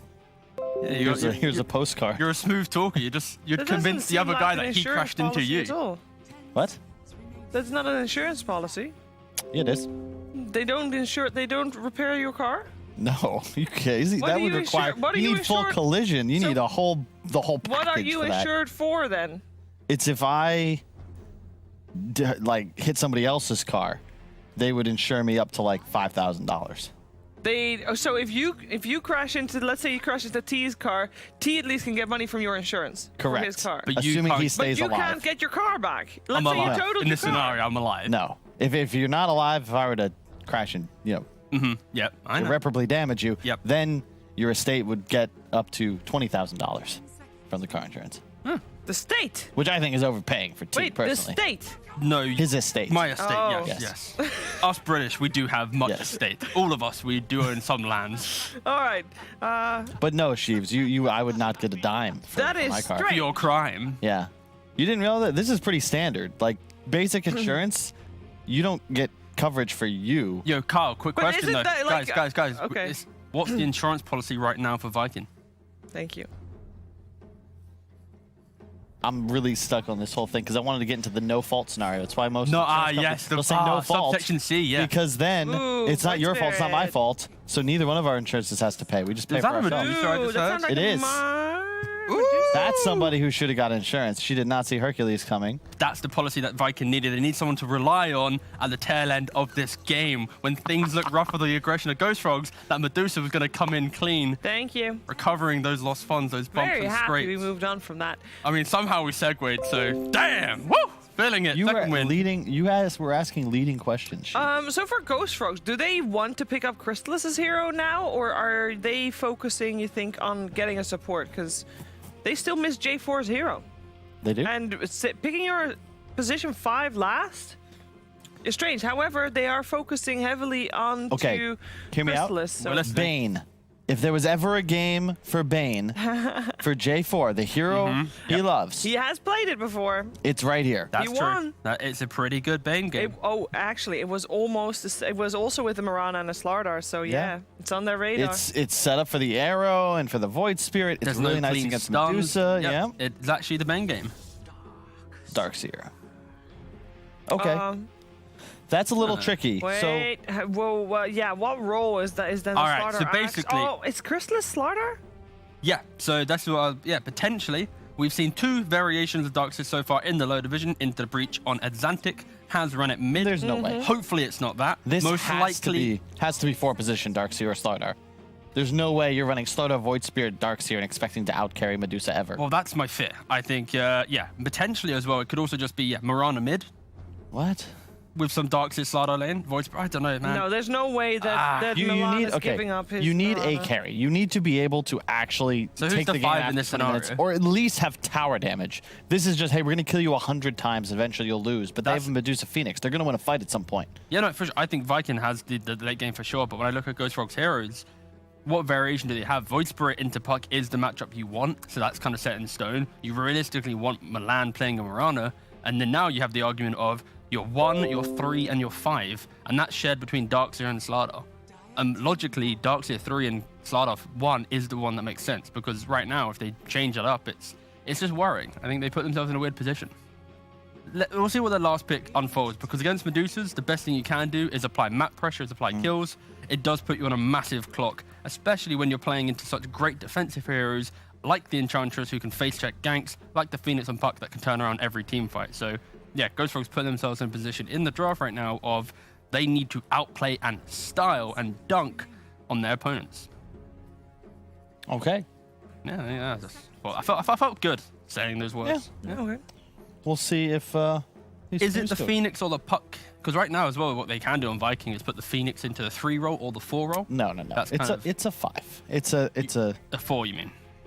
well, Enchantress and Phoenix are swappable, but just give me a solid Puck mid, Medusa carry. Keep it simple, and just play Dota 2. I don't really. This is So here's the Ench safe All right. lane. You can dispel the ion shells, which is nice. yes, Kyle. You can. What? I know you said it. I'm just thinking about whether or not they're gonna win the lane. No. Again, I mean, I'm with you all the way. Yeah, this is a great Ench game. You know, whatever lane you go to, be it the Slardar, be it the Darkseer, you're gonna be able to apply that pressure. It's Yes, but it's about protecting the Medusa. I'm trying to think about the name of the game. Can It's the you- insurance policy, Kyle. That we Yes, spoke I of. know, but is there anything you can do as Ghost Frogs with the Darkseer to abuse the Medusa in the safe lane? Because if you can't, I think you're just gonna lose the game. What is a hero that is purple other than Bane? No. Stop. Bad. No, Shiva. That is a good point. Witch Doctor. Quap, just oh, that's a good Witch one. Doctor, yeah. Let's stop. There we go. Disruptor. Just pick up a fight. What in It the- is a Slardar carry. Oh my god! Look, Ghost Frogs, you win this game, you have my respect This because is my zero fight. tower damage. Wait. They don't have your respect if they lose? No, it's more of like think of That's me as pretty- a That's kinda- Don. that's really you know, rude. Yeah, it's not really saying they rude. don't You should not have respect my every respect. team evenly. Yeah. I Kyle. do, Yeah. but I'm saying they could earn, a More favor. respect. Yeah. A favor? favor. Oh my God. Any favor? What favor? Guys. Oh. Have you never seen The Godfather? I mean, not your edition. Oh my god. Viking. It's What after time is it? midnight here. Yeah, of course. We're just enjoying watching some fun Dota, and we're gonna see what the last pick is for Viking. They're looking for an offlaner, most likely. What is still in the pool? What is still in the pool? Anything but Sand King. Please no Sand King. Kezu Hero, This is a rare time. Underlord. This is a Underlord. Razor, Omni Oh, Knight. no, okay, Oh, okay, yeah. but then you Oh, yeah, this is the Underlord. No. But okay, this is, to be fair though, Ghost Frogs, they have the draft, like Kyle mentioned. It's all about individual skill. It's about the pressure they apply. They are going to run into this brick wall Medusa eventually. But I guess Viking, they don't have a lot of, good, nice wave clear to deal with this onslaught. It is Medusa v the world in that scenario. So I think Puck's going to have to skip some waves, and I'd love to see a little bit more wave clear. We joked about Underlord, but I think it works out pretty well here. Someone tanky can match the aura buying of the Darkseer and can just frontline a little bit more. But yeah, Viking has pretty much reactionary team fight with the massive scaling of Medusa. Ghost Frogs has questionable wave clear, questionable high ground damage, but insane skirmishing team fight and Roche potential. But yeah, both drafts have their own little merits there, and it's been a bloodbath all 2 games so It far. has been. Viking have eaten through a lot of their reserve time. Yes, they have. What will they go for? We don't. Tiny! Oh. Is that a... So, is that a Phoenix core? Or Could be a Puck Puck offlane? offlane. Yeah, it's most likely the Kezu offlane Kezu Puck. Wow. Yeah, it's a bit risky. I mean, you're playing to Disruptor Slardar. Disrupt Of is all the key the lanes, thing. Yeah. I would have not gone that route. So Both off lanes are going to have some issues here. You're going to have how can the offlane Darkseer even apply any pressure to Medusa, and then how can offlane Puck apply pressure when Disrupt is there to enable. So Yeah. Story the offlane for both these teams. yeah, main point for me, Viking have such easy combinations. Coil, toss away, the Medusa ult, Phoenix ult, their team fight's nuts. Ghost Frogs, the whole draft is predicated on get ahead, stay ahead, kill some more. But I like the fact, though, from Ghost Frogs, they at least have this nice chain stun scenario where Medusa's all by herself. There are no saves. So if you ever lock in with one stun, then you arrow, then you Remnant, they can potentially blow her up pre-25 minutes when there isn't, a Manta, a Butterfly, or a Skadi, or a Satanic, or any of these bigger items, which will pretty much mitigate most of this pressure. Quite a few. Yeah. Well, it was more like a pick and mix scenario. You can get Manta plus any of the delights if you'd like. Okay. But this will just be a back and forth bloodbath. I have no idea who's going to win. The whole series has been a bit up in the air. So What is up, Kyle? Well, I'm just mean, making Kyle's just doing my thing where he's like, make faces, and you're like, All right, well, I'm very excited that you guys Go said to that bed, it's let's go. going to be the battle of the offlaners, because it would be very fitting Toby fighting Yes. up against his replacement, of course, Kezu, on the side of Viking. We're going to find out who's going to take this deciding game 3 of the series together with OD Pixel and BSJ. Thank you very much, Steve. Yes, the deciding game now between these two teams as we get ready for Ghost Frogs versus Viking. Brian, I got to ask, what do you reckon about this? We are getting the carry Slardar coming out here from Crystalis. Yeah, I'm not gonna lie, this is a hot new take on drafting. I don't know how I feel about it, but you first pick a hero that's generally in the off lane. Yeah. It gets hard countered, and instead of demoting it as a flex pick, Yeah, you promote it Yeah. to a carry. It's kind of weird. Slardar carry in theory seems nice. Perma bash, double moon shard, late game kind of memes, but your whole kit's kind of built on amping other people to carry you. So I'm curious. I'm curious to see how it's going to play out. I'm skeptical, but there's some balls on the side of Ghost Frog to There pick are. a draft like this in a game 3 of a best of 3. Yes, and I mean, it's a very Crystalis sort of thing to do. The man very confident, as we've come to know from the interviews. And this is a game to really express that. Can he pull this off?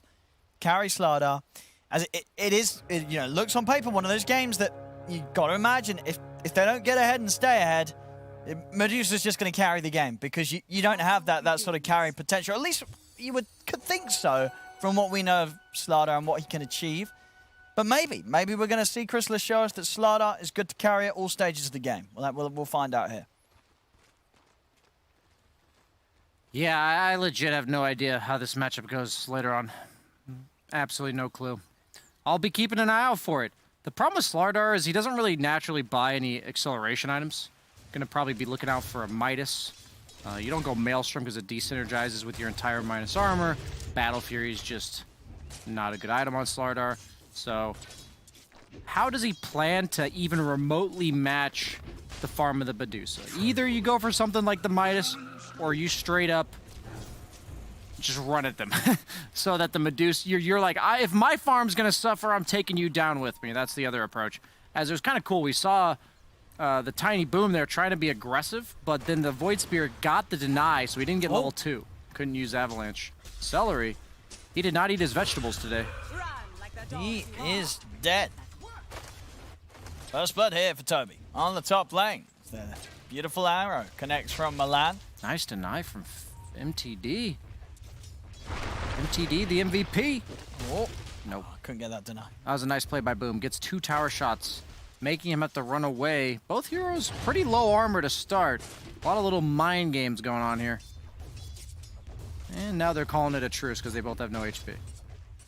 Oh, he took another tower shot. He needs this last hit to get that bottle. Usually you don't struggle. You don't see mid laners struggling to get bottle right now since it's pretty much rushed on every hero. Again. Or he's at least got the dive now. So we'll manage to make it away, but well, we're certainly seeing him. Milan, he doesn't miss these arrows. That's kind of weird. People are tending to pick range supports with Darkseer. I've seen Darkseer Willow. Now we're seeing Darkseer Mirana. What is this new meta stuff that I am unaware of? Usually you see those guys that you say, here, take this Ion Shell and make space for me as I farm the lane. But that is not what a Mirana is going to do. Maybe it's just more centric on playing the lane static and trading as much as you can with the ranged hero. We can see a little bit of an annoyance there for Chrysalis. Does lose his courier. Was bringing out the remainder of a bracer. Gonna make his name a little. Enchantress is so freaking annoying. The Stormcrafter. Zap. And his stick is at base. Oh, that's yeah. It's 120 damage on that first proc. Super annoying. It does drop in chain lightning damage from target to target, but if they just target you, it's just a free damage is the problem. All these neutral creeps got this like mana regen buff and all that a long time ago. Now Enchantress is just back in full force. They might get the trade though. Disruptor not bad at helping catch the Enchantress. Gonna have to call PETA as well. Oh, Chrysalis brings down that courier. Courier and a kill. So Chrysalis, his farm's been going very well as well down here. 15-1. No one really struggling at all in the lanes. So all cores doing all right here. We're off to a pretty close start, even in that. Apart from, I guess, the mid lane. The mid lane's where we're seeing the biggest difference, actually. 21-6 against the 13 for 3. Tiny just having the superior time. With that just a bit of an easier way to get the CS high damage and able to just do lots more damage to the Void Spirit every time the Void Spirit tries to step up to the wave.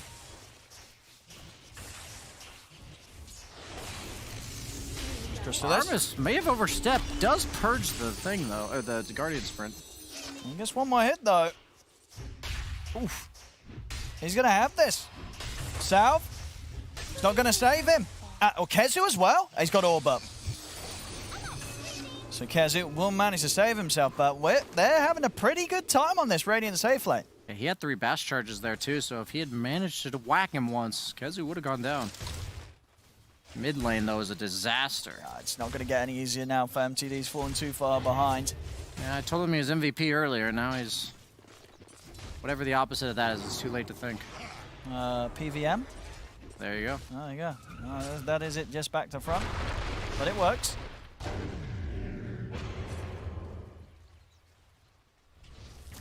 Oh, Milan. The Iron Shelled Mirana. Milan. Oh my God! It's actually gonna make the difference. Milan! It actually made the difference. I was memeing right there, but I take it back. I'm sorry. I mean, this man definitely one of the best Miranas in the game. That is some. He knew he could get away with that. That was. Look how he knows. He knows he can get away with this. He knows he's not gonna die here. That's crazy. Very nicely done. Milan, yeah. Just another day in the office. Easy. He cracks the neck at the computer desk. Love it. No, they're getting the kills. Getting the kills 4-1 here. So we're going to see what sort of moves Boom's going to be able to make with a good start that he's having mid at the Tiny. And so yet to see what the build-up's going to be for Crystalis after the treads initially, if he is going to get that, you say, sort of potential farming item. Or if it's going to be all in on just bringing that action as soon as possible. I'm down for like the Mask of Madness armlet, you know, something like that. I think you're going to need a bit of sustain and attack speed dealing with all this DOT and the Phoenix attack speed slow. He's struggling in lane. Is that a...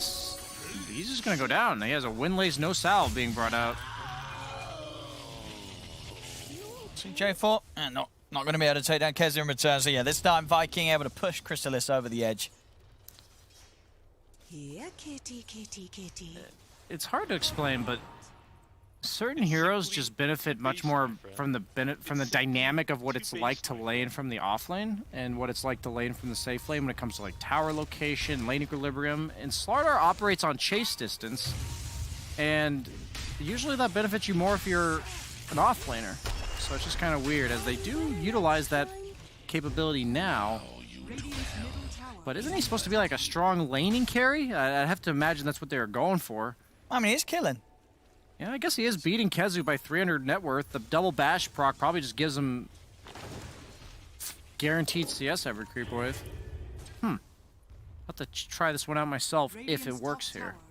Yeah, have you ever tried the carry Slardar yourself? I saw Mason do it, and then there weren't any wins, so then I just didn't do it. MTD, he's not going to have the damage to do that. Top lane. Toby is going to drop down the wall. Shad, he'll simply walk away from it. Nothing else to follow that up. Bottom lane, it's another kill for Crystalis. I mean, he is killing. He's getting a lot of kills. Milan is crazy, man. This Mirana is a nightmare to play against. It's just Milan in full control. Use that Ion Shell. Clear the creep wave. He's letting Toby have it. Good man, good man. Milan knows that he's going to be able to get his money from these kills that he's been able to set up with these moves.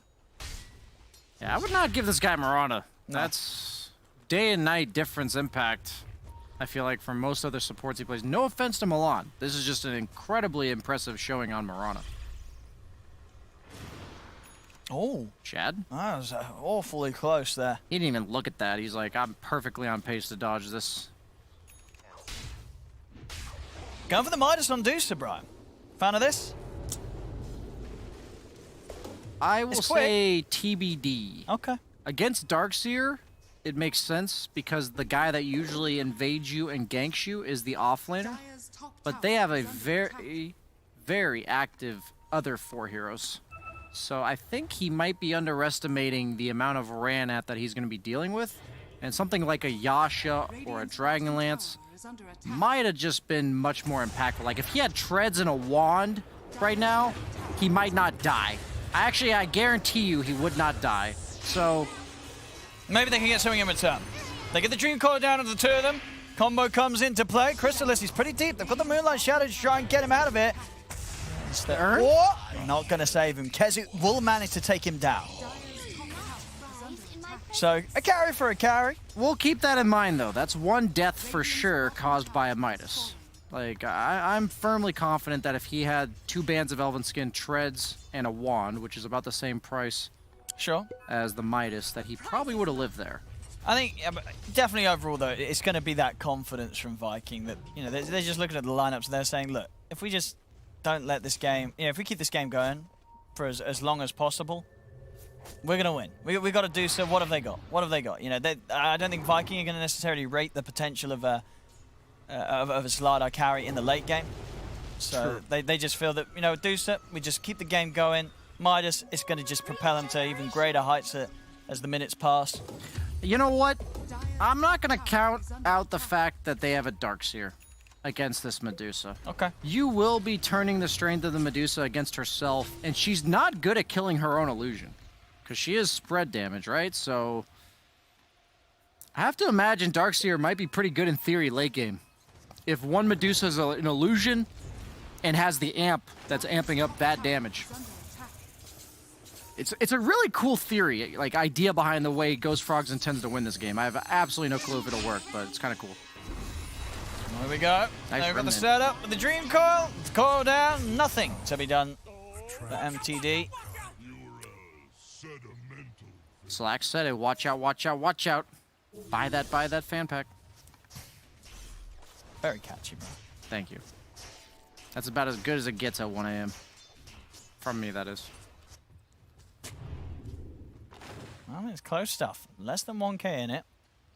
Toby at the top right now with the farm. This is getting very tanky on the dark here. Number 1 now with Darkseer. I didn't even notice that. He's just soaking it up here. Oh, he's going for the pipe. Kind of would have wanted to see the straight ags, you know? Just like give the HP to your teammates. Ramps up your ability to push lanes. I don't hate the pipe. It's against a lot of magic damage. Tiny, Puck, Phoenix. They pretty much have no physical for a while, actually. Oh, that's a dead disruptor. But out of all the heroes, that's probably the one that you choose to let go to a smoke gank. Yeah, space. Value Fluffy Hat for Milan here against the Tiny combo. I wonder how he's going to itemize, right? Because when you're missing an actual carry... Would you go a bit greedier on the Mirana? Yeah, well, do you go like the, you know, Veil Ags? Like, how do you play this? Curious to see. Is it crazy for him to go Diffusal? We saw him go Nullifier against Omni Knight. Would it be too crazy?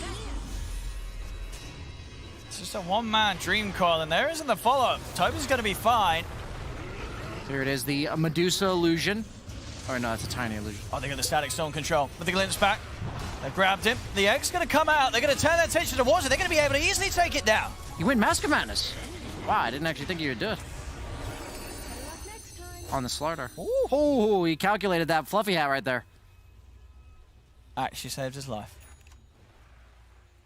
They really did that. Fluffy Hat, that 125 HP. Okay, so he is going for the Mask of Madness BKB Blink on Slardar. Yeah, you probably need the sustain. I assume you used lifesteal from the bash damage. Let's see how much he lifesteals here. Well, that's a pretty good amount. And if you can farm ancient stacks, it's not the fastest, but it's not the slowest, to be honest. No, I think that if there was a build to do as the carry slot, this is definitely the most sensible build, right? Yeah. He's gonna get that 20 damage talent. Pretty nice for Slardar. Yeah. Going for the Agi treads consistently to get those bash procs. Look at that. Decent farm speed there. Like, he cleared that in 20 seconds. I'll give him that.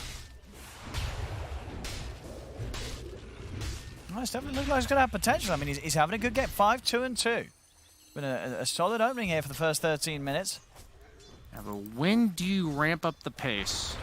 I'm not sure, because that Medusa is sitting at the top of the chart. And with that Midas, you know, as fast as you may be able to clean up like the Ancients, you're not going to keep up with this Dusa. You've got to keep going against them. Yeah, when do you go for the Roche is also my question. With the Slardar, I have to imagine you look to capitalize on that Corrosive Haze Roche potential. Yeah, I think if they get a kill, they'll go for it. Once they catch the Phoenix. Bonk. Hit the mid tower, hurry. I'm sure they can defend without their Phoenix here, Viking. Don't hit that creep, Crystallis. That's your bash proc, no.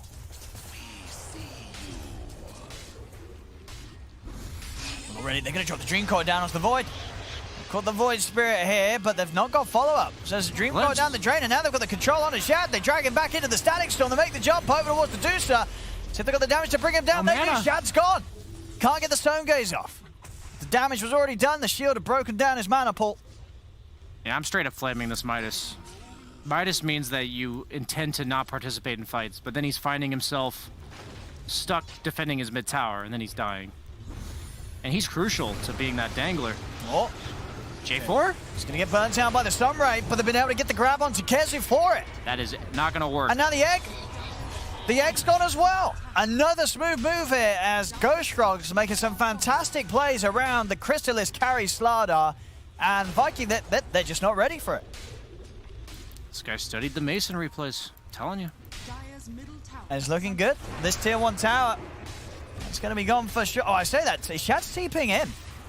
They still want to try and push them away. Get him with the jump on a Crystallis. Crystallis, he'll get taken down. Maybe he studied a bit too much. If he could get more from this. Oh, the double remnant. One was Link. That was kind of cool. I've never seen that. One was from earlier, and then he just laid that one to hit 2 people at once. Well, it did take him down. They get Crystallis. Such a valuable solar crest this game against the Slardar for Shad from Armus. Super early. Now they're on the verge of getting a tower themselves here in the mid lane, Viking. Nice and early. 16 minutes, they push back around Shad. The Ghost Frogs want to make a play. Crystallis is going to be up in a couple of seconds. The tower's gone, so Viking will manage to move in and keep it even in the mid lane. So Milan is going for a Yules. I don't know how I feel about that. Wonder what it's for. You don't really need the setup. It could I be guess nice to protect himself. Sure, it could be nice for trying to trip up the puck, right? Kezu messing him up when the orb's out, holding him back. I guess your Slardar's not going blink yet, so if he can land the Yule's arrow combo on the puck, it is possible. You can't phase shift if the arrow's on top of you when you land. He is getting a lot of farm on Milan. That's the nice part. Is Viking has kind of drafted a lineup that doesn't want to use spells on a Murata, you know? Doesn't feel good. So even though you'd think on paper he could die to a Tiny and a puck, they don't want to use... They don't want to reveal themselves on the map as a Tiny, and you don't want to expend that coil cooldown just for a 4 position. So it's going to net him a lot of net worth this game. Celery. Well, they're tempted to jump him. They'll spot him out. Celery. Gonna back off. TPs are coming in. Actually gonna pop the egg here. Those Ghost Frogs, they'll easily be able to step away. Celery will keep himself alive. That's the stranger danger egg. Don't get away from me, I'm scared of you. I don't want you here. Boots of Travel on Kezu. This is a very greedy build from Viking. Seems like their intent is to fight as little as possible. It has to be the most desperate of situation, like defending a mid tower or potentially contesting a Roshan. I really think they just have to go for the Rosh. Maybe they're waiting for the Slardar. BKB. Amazing. And he's at the level 12. They're not even going to wait for level 13, in fact, as well now. This may be a bit rushed. And they know there's no egg. Yeah, that's true.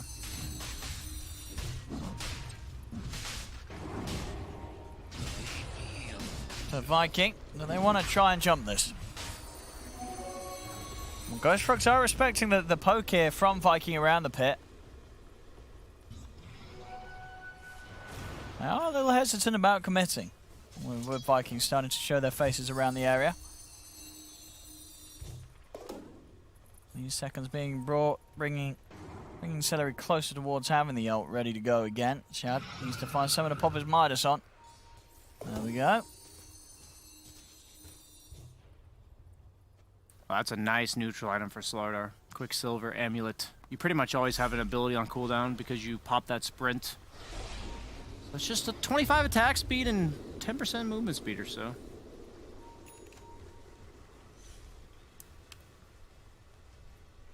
Will the BKB be enough? It does reduce pretty much all the damage, but they do have a lot of control in the Medusa, Stone Gaze, and Phoenix Egg that go through the BKB.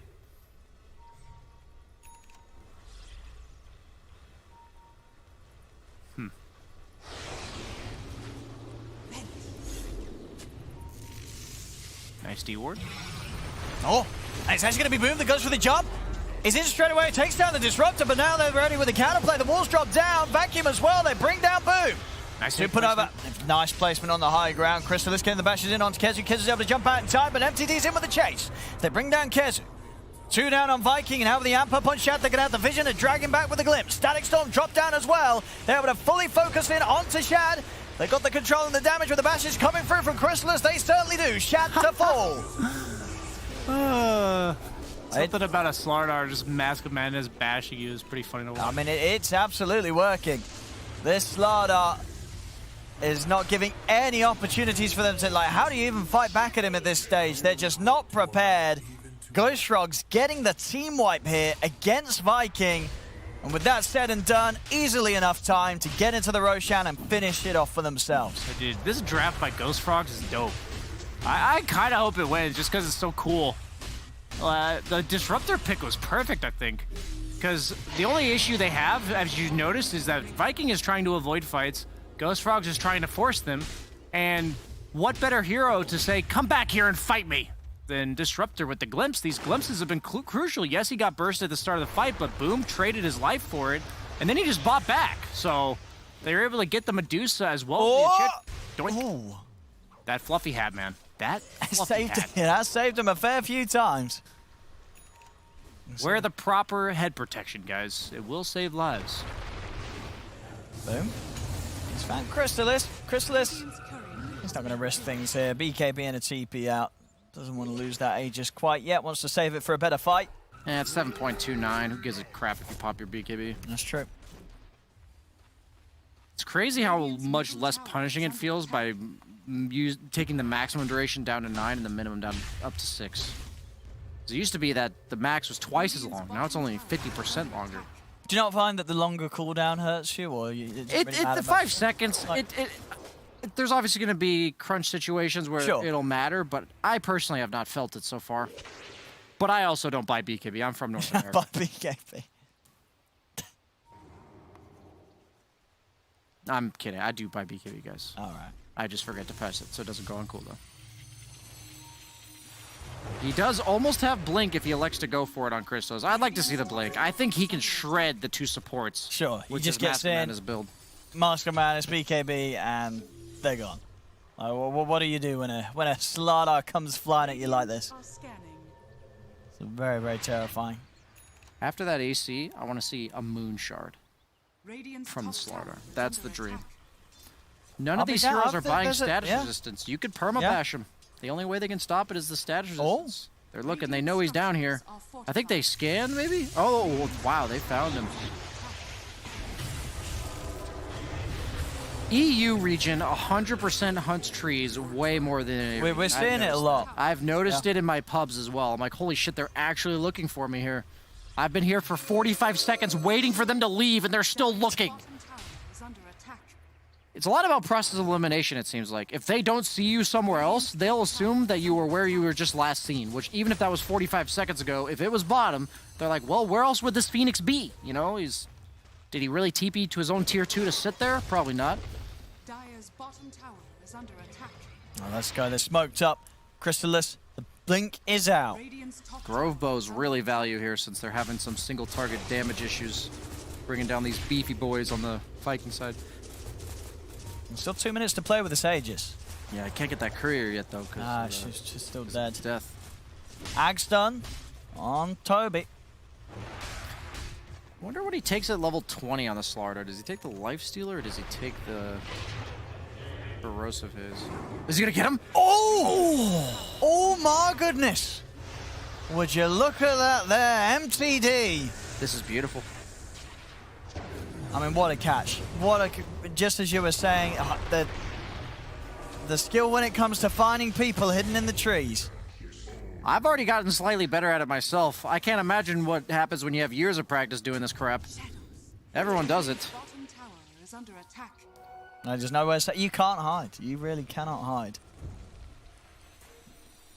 I think the meta probably developed in a way that people fought a lot more, so people tried to dodge fights, and people realized the only way to dodge fights was to hide in the trees, and then people are dodging us in the trees. We have to learn how to catch them in here. And here we are, 2021, people. Crystallis. I mean, Shad's got to be so careful, even him himself. If he gets jumped, a fight's just going to be forced out of Viking. 1 minute left on the Aegis. See if gfrogs can get something done with this. Jump onto Aramis. What's he doing? Slardar just showed there. I mean, he's getting away. Will be dragged back by the glimpse, but the Ag's now done on Shad. Yeah, he needs that Mask of Madness octave to actually hit the Enchantress.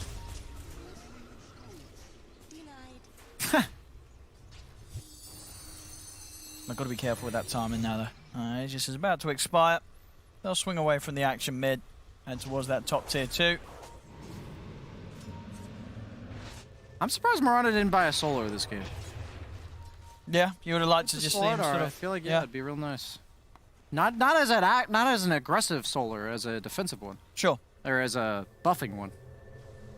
Give him that extra 55 attack speed. How do I permabash if you don't buy solar for me, Milan? That's what I would be saying right now. Maybe he'll get it next. I'd be muted already, though. You wouldn't be in this game. Yeah, this is like This is top 100, Brian. You know. Yikes! I have no counterplay for that one. Yeah, this seems to be the new Medusa build. I haven't seen the shard picked up like this early. No, we don't normally see the shard done. They do have a lot of single target stuff. A couple Yule Scepters, Corrosipes. All right, there we go. This time around, he's not getting away alive, Aramis. They've got the damage. They see, they have the Radiant Ward. Boom, the glimpse. They've got the grab. He's dead, man. I mean, you said it, these glimpse plays, J4. He has set up so much for the team. I wonder how long that'll take to not be funny. I mean, it's a beautiful picture. There's just so many scenarios where honestly, I really weren't gonna spend money, but that I think that might make me. I got to get that Arteezy stamp. Maybe it's just because it's so late that I'm laughing at that so long, but I don't know. I was enjoying it this morning, you know. We've been here a long time today, but good old Arteezy thumbs up, finger guns never gets old. I'm telling you, man, it looks so bad in the preview picture. Well, it's like someone's just sort of they just opened up Paint and just copy pasted it on your Dota legit copied game. it where it was like a small picture that they dragged to be the right size, so it's terribly pixelated. But something about that in actual game makes it more entertaining to see. I don't know why, but it's something about like a high-profile player being done so. It's such like a appearingly amateur way. We're just sort of just throw it on out there so casually and just have an Arteezy. I like the idea that teams can do that, though. I feel like we should have more pro players putting in their photos. Oh, for sure. We need more photos of pro players. Like not to take anywhere, because some of the art designs are also very cool, but the meme value of just a good old-fashioned JPEG is, you can't beat it. Where's the OG with like the hands cupped underneath their chin or whatever they that's one of those things, yeah. That'd be a good one. It would be. Well, hey, maybe next season. Yeah, you know? I'm giving away free ideas. I'll take 10% royalties, please. Oh. I was just trying to keep him alive. Oh. Come on, J4. Oh, that detection. He just snaps it. Good idea. He's out. He's actually out of the way. J4. Heads up play to just walk out. Wow. Okay, that's the counter to the permabash. He's got the Titan Sliver. That helps. Certainly does. Oh, he didn't keep it. Oh. I mean, Grove Bow's nice. It is. He's not respecting the double Moonshard Slardar coming in hot. We'll see if that sort of bites him in the bum. If Chrysalis does get that jump and gets those bashes going. I somewhat hope it does, just because it'd be really funny. Because you're going to... Because imagine how long it'll take Slardar to actually kill him. How long? I'm saying, like, it'll probably take Slardar like 20 straight seconds of wailing on 20 him. 20 seconds? I'm guessing 20 seconds. But he's not going for the Moonshard. He's going for the MKB after the AC, which is an attack speed, Adam. It is. How much attack speed you get from MKB? 35, I think. 35, yeah. Not quite as much as 140, but, it's close. Yeah, well, it makes sense. There is, inevitably probably, there's going to be a butterfly on. He's similar to Basis, but you don't want to miss your attacks because of the bash proc. Super important. Oh, they're just waiting. Whoa. Dire are scanning. It's like those zombie movies where there's the zombie in the claws. You don't even know how close you were to just getting bitten. They're just going to take the high ground. Wait, what normally you do though? Because the zombie comes out the closet. What do you mean? No, it's like a zombie don't stay in the closet. It's dormant. You haven't seen where they get to wake them up. They just took like a long sleep because they were starving. What's the zombie doing? Just chilling. It like fell asleep in a corner. I don't know. It's Hollywood, man. I don't write the script.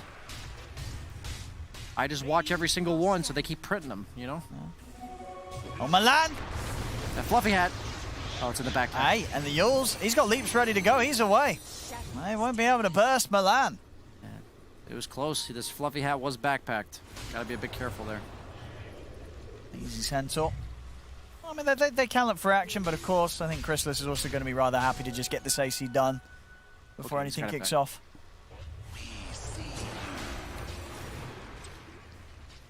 I was honest with this Karo Slaughter, really, yeah, 23-10, 3K lead.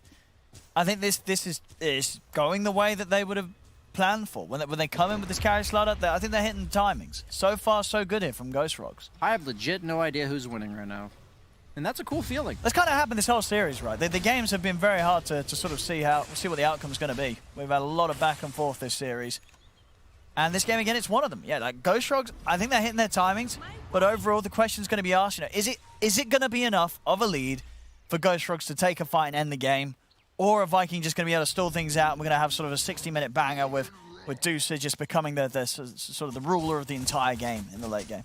Yeah, his farming on Shad's getting slowed down a lot because he's forced to group up with his team. And it's hurting his other cores a bit as well.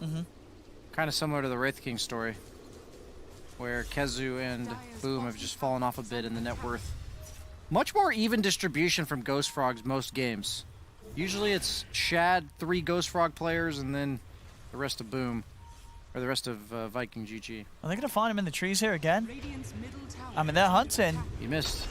Oh my god, this man is a master of the jukes. Oh, my left. He has Yules. Oh my god, the timing. Oh. I mean, even if you time that, I don't think they're going for that one. Underneath for tier 3, that would be a little risky. I like, you know, Milan.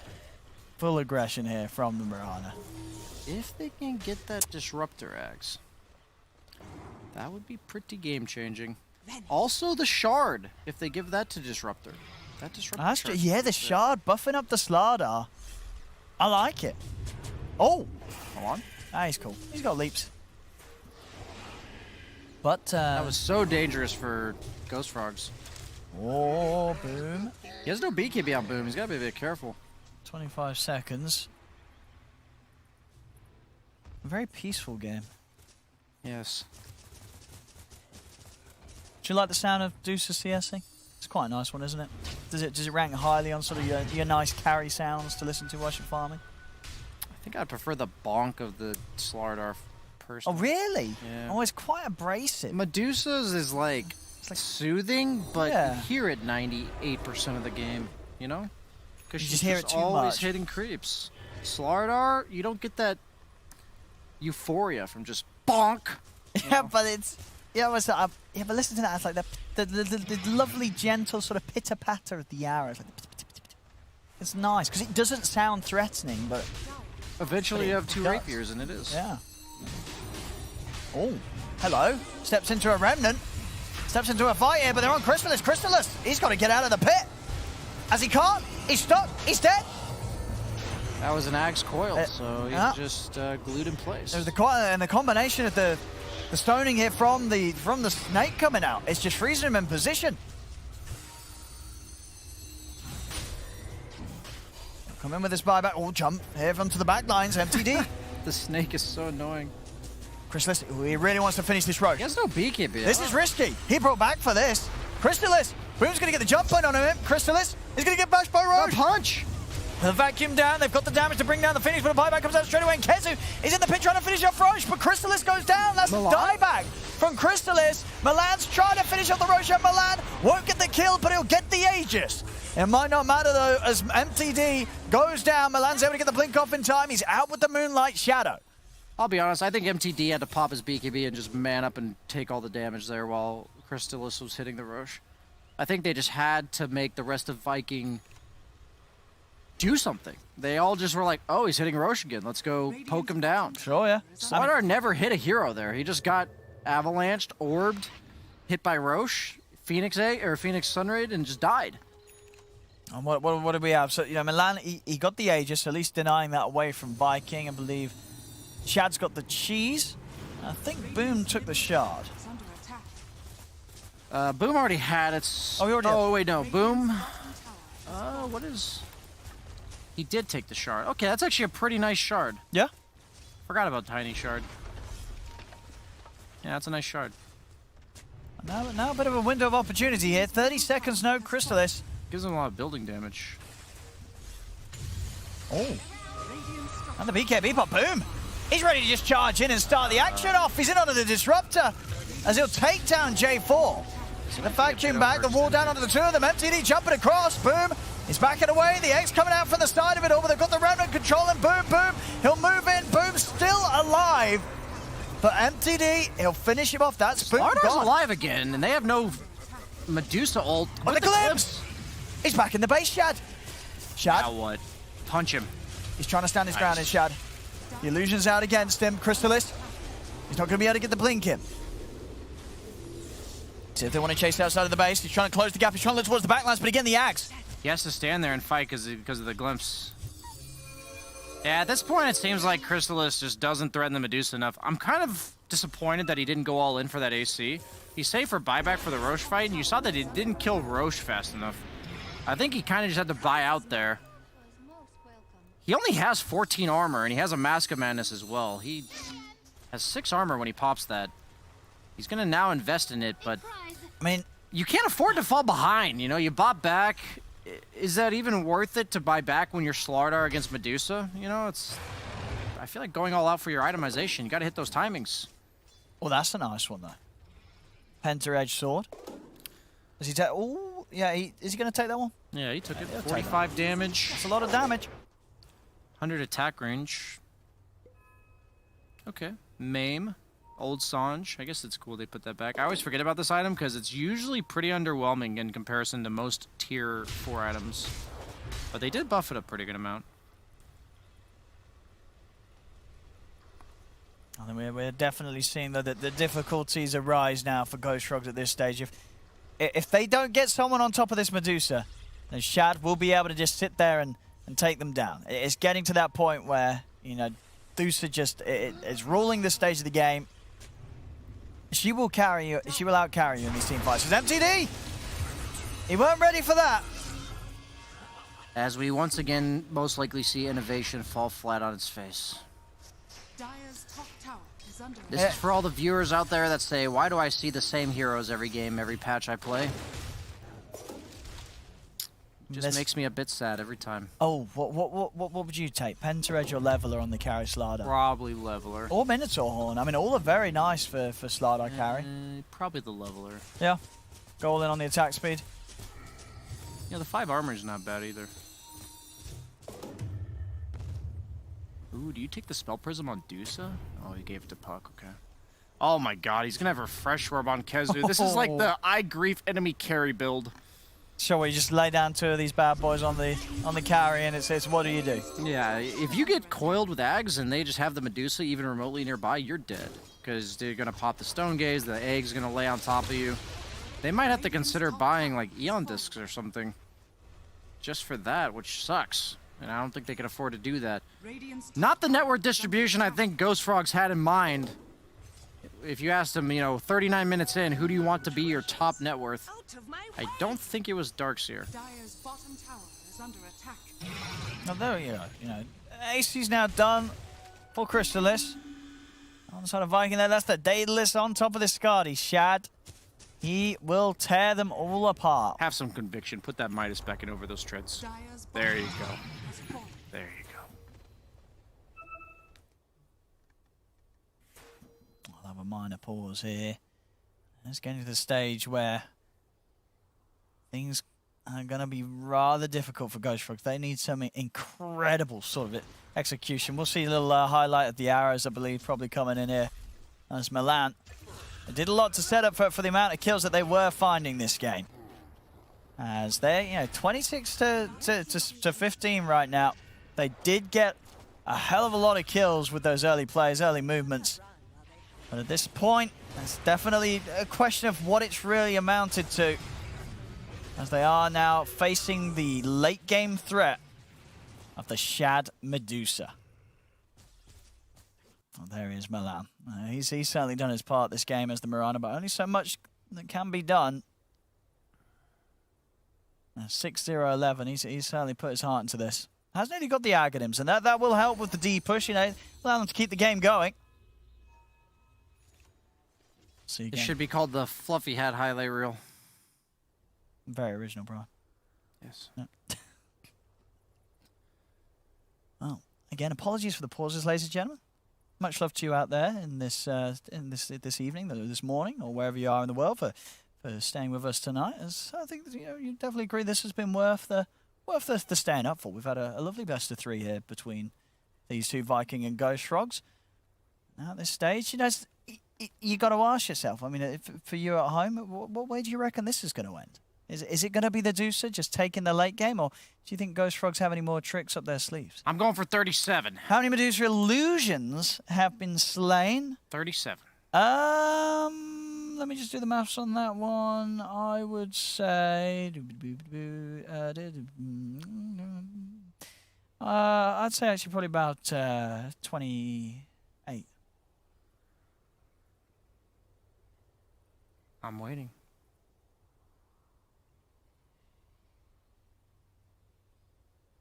He said, I said yeah, 37. well, they don't listen. He said 37. Oh, come on. Wash your ears out. Oh, I was close. How am I supposed to beat his guess? I was close. Oh, I should have just gone with 1 under because that's like the classic. Yeah, you could have had it. Wait. What's up? No. I wonder how value Witchblade is on. No, okay, no. It said Deucer killed one, and I was like, wait, what? But I guess Deucer killed. You get what? Do you get 5 gold for killing the Darkseer one? Yeah. You do get 5 gold for the Darkseer one. So Medusa indeed killing one of our own illusions there. Okay, so 1 moment. I mean, this has got to be at least 2 moments, Brian. okay, there we go. There we go. That was at least 1.5. I would 1.5 round up. moments? I would Yeah. round up. The Witchblade on Enchantress late game hypothetically seems really good, just for the projectile speed. Which blade? Yeah, that blade. That blade. Yeah. Oh, you were just stating? Yeah. Okay, I thought that was a question. I do like that. I think that's actually one of the things that the chat does do that I was like, that's genuinely funny. I just know every time we say someone says Witchblade in the class, there's a whole spam of just like, Witchblade? Witchblade? That one. That's pretty smart. Good job to all you humorous viewers out there. Your comedy has been appreciated. Well, this is we're stretching into the 3 moments here, I would say. Yeah, that was over 2 for sure. I'm not sure if we're rounding up to 3 yet. Okay, they are ready. I mean, they said that are Ghost Frogs. They are. The G's been called. It's simply too based, my friend. Here we go. Mason gives the call. Too based, my friend. RTZ's out. So there we have it. Ready to approach the high ground now, Shad. Cheese at the ready. Can they stop this map? Leveler on Tiny. That was like a 4-shotted tier 3. Dire's bottom tower is under attack. I got the whole squad up, but not seeing any moves here to stop Shad from hitting the barracks. Here we go. They're just so scared of that puck coil. How do you do this? How do you stop this? Oh, the punch! Oh, the punch back into the crush. Static Storm down as well. Arrow looking at the back of the wall. They're taking down the... Take him down! They've got the damage. It's going to work. They pull together the defense here, Ghost Frogs. They'll lose the Void Spirit, but they'll absolutely take that glimpse back onto Boom. And just the 1 punch there from Toby. It did it completely. Knocking him back up into the follow-up of Crystallis. The combo from Toby with the vacuum, the wall. And they do it there. Ghost Frogs holding against the odds here. My jaw is dropped, Dylan. Look at this. I have no words for this moment. That is I mean, Medusa they're losing holding. to a carry slaughter. Yeah, they're doing it against an incredibly stacked Medusa as well. Yeah, this is not a Medusa sort of struggling through the game. Shad, he is massive. But they've just gone to show here. They've still got ways to shut him down. As now they're up to the base of Viking. They had no buybacks. They are wamboozled on the side of I saw Arteezy. I said Arteezy. That guy's just dead. Four dead. In the game. Can they? Tier 4's an end? End the game. They got 20 seconds. I think they're just going to take... They They'll have play it two safe, tier but- 2s in the other lanes, so they're not going to get any more off this. They don't feel comfortable tanking the tier 4s, I think, would be the issue there. Well, there we go. Look at that. I'm not going to lie. Hey, Arthur. I don't think anyone other than gfrogs thought that was going to happen. No, this is some big brain stuff from gfrogs. That was a budget walrus kick into the base. I didn't realize how far the punch actually sends the Medusa. That wasn't very far, but it was very crucial. Yeah. That was quite the punch. So max power is 900 distance moved, and the max is to move them 350 distance. So that's like a little over half of a 4-staff. Okay, yeah, I mean, it sent him far enough, that's all I know. It looks cool as well. That's what it's all about at the end of the day in Dota 2. You've got to look cool doing it. That is very important. That's what Chad. the fan bundles are for. Chad's a little split from some of the... Okay, the rest of the team is grouping back up on the high ground. Oh, boom! He's in with the combo. J for the static storm's going to get dropped down onto the Medusa. They're trying to get on top of Shad. Can they bring him down? The normal punch the walls down. Shad, he's in trouble. They take him down. Shad to fall. The Ag Static Storm, dude. He's just dying. Okay, he died too. Yeah, we're seeing them hit back hard this time around, though, Viking. As they get Crystalis, J4, and MTD. Milan and Toby will make it away, but Viking, they'll come in with a buyback on Shad. They will be able to secure the Aegis for him, though, with this. I believe their game plan is now going to be countered by a Medusa with 2 lives. Oh, this is... But if they could take down Shad twice, they could have this. I don't see how that's going to happen. Is the refresher going towards Kezu for the triple Dream Coil? Do you remember the $3 million triple Dream Coil? Is my question. There we go. The triple. Oh. Hit him. Solo kill him. Oh. If only at one-shot towers. He does not have any defensive items on Puck, so if they ever manage to get him. But Slardar, no buyback. That's a leveler, Tiny. Medusa with a Daedalus. And a Solar Crest. Solar Crest the Tiny! What are you doing, Armus? It's late. Now what do you do? Do you buy back? Do you let a set of racks go? You let 2 sets go. You have. Let a second set go. There is the Solar Crest on the Tiny. Oh, he popped the Ninja Gear. Oh. But it got broken. Ah. They might actually be able to take Megas before they're alive. Look at that building. Oh, they got fortification. Yeah, fortification. He does have the cheese on Tiny. Oh, they're in. The vacuum. They've caught the 2 of them. How'd they got the damage? Normal punch comes down to Tiny. They take down Tiny. And they take him down during the static storm. Shad. He's got on the ones. Do they have a refresher on Disruptor? Dude, look at the walls as well. They put the pullback with the Remnant. The Eggs coming out from the side. Good Sunrise as well, keeping Shad buffed up and healed. They're trying to split away from Shad. That's Medusa ulti down. Milan, he's drawing the rest of the attention away from them outside of the base, but Milan will go down. They get the jump on Shad if they got the damage. He has no buyback. Crystalis committing it onto the Deuce in the back. Come on, Shad gets taken down. The Egg, though, it's gonna pop.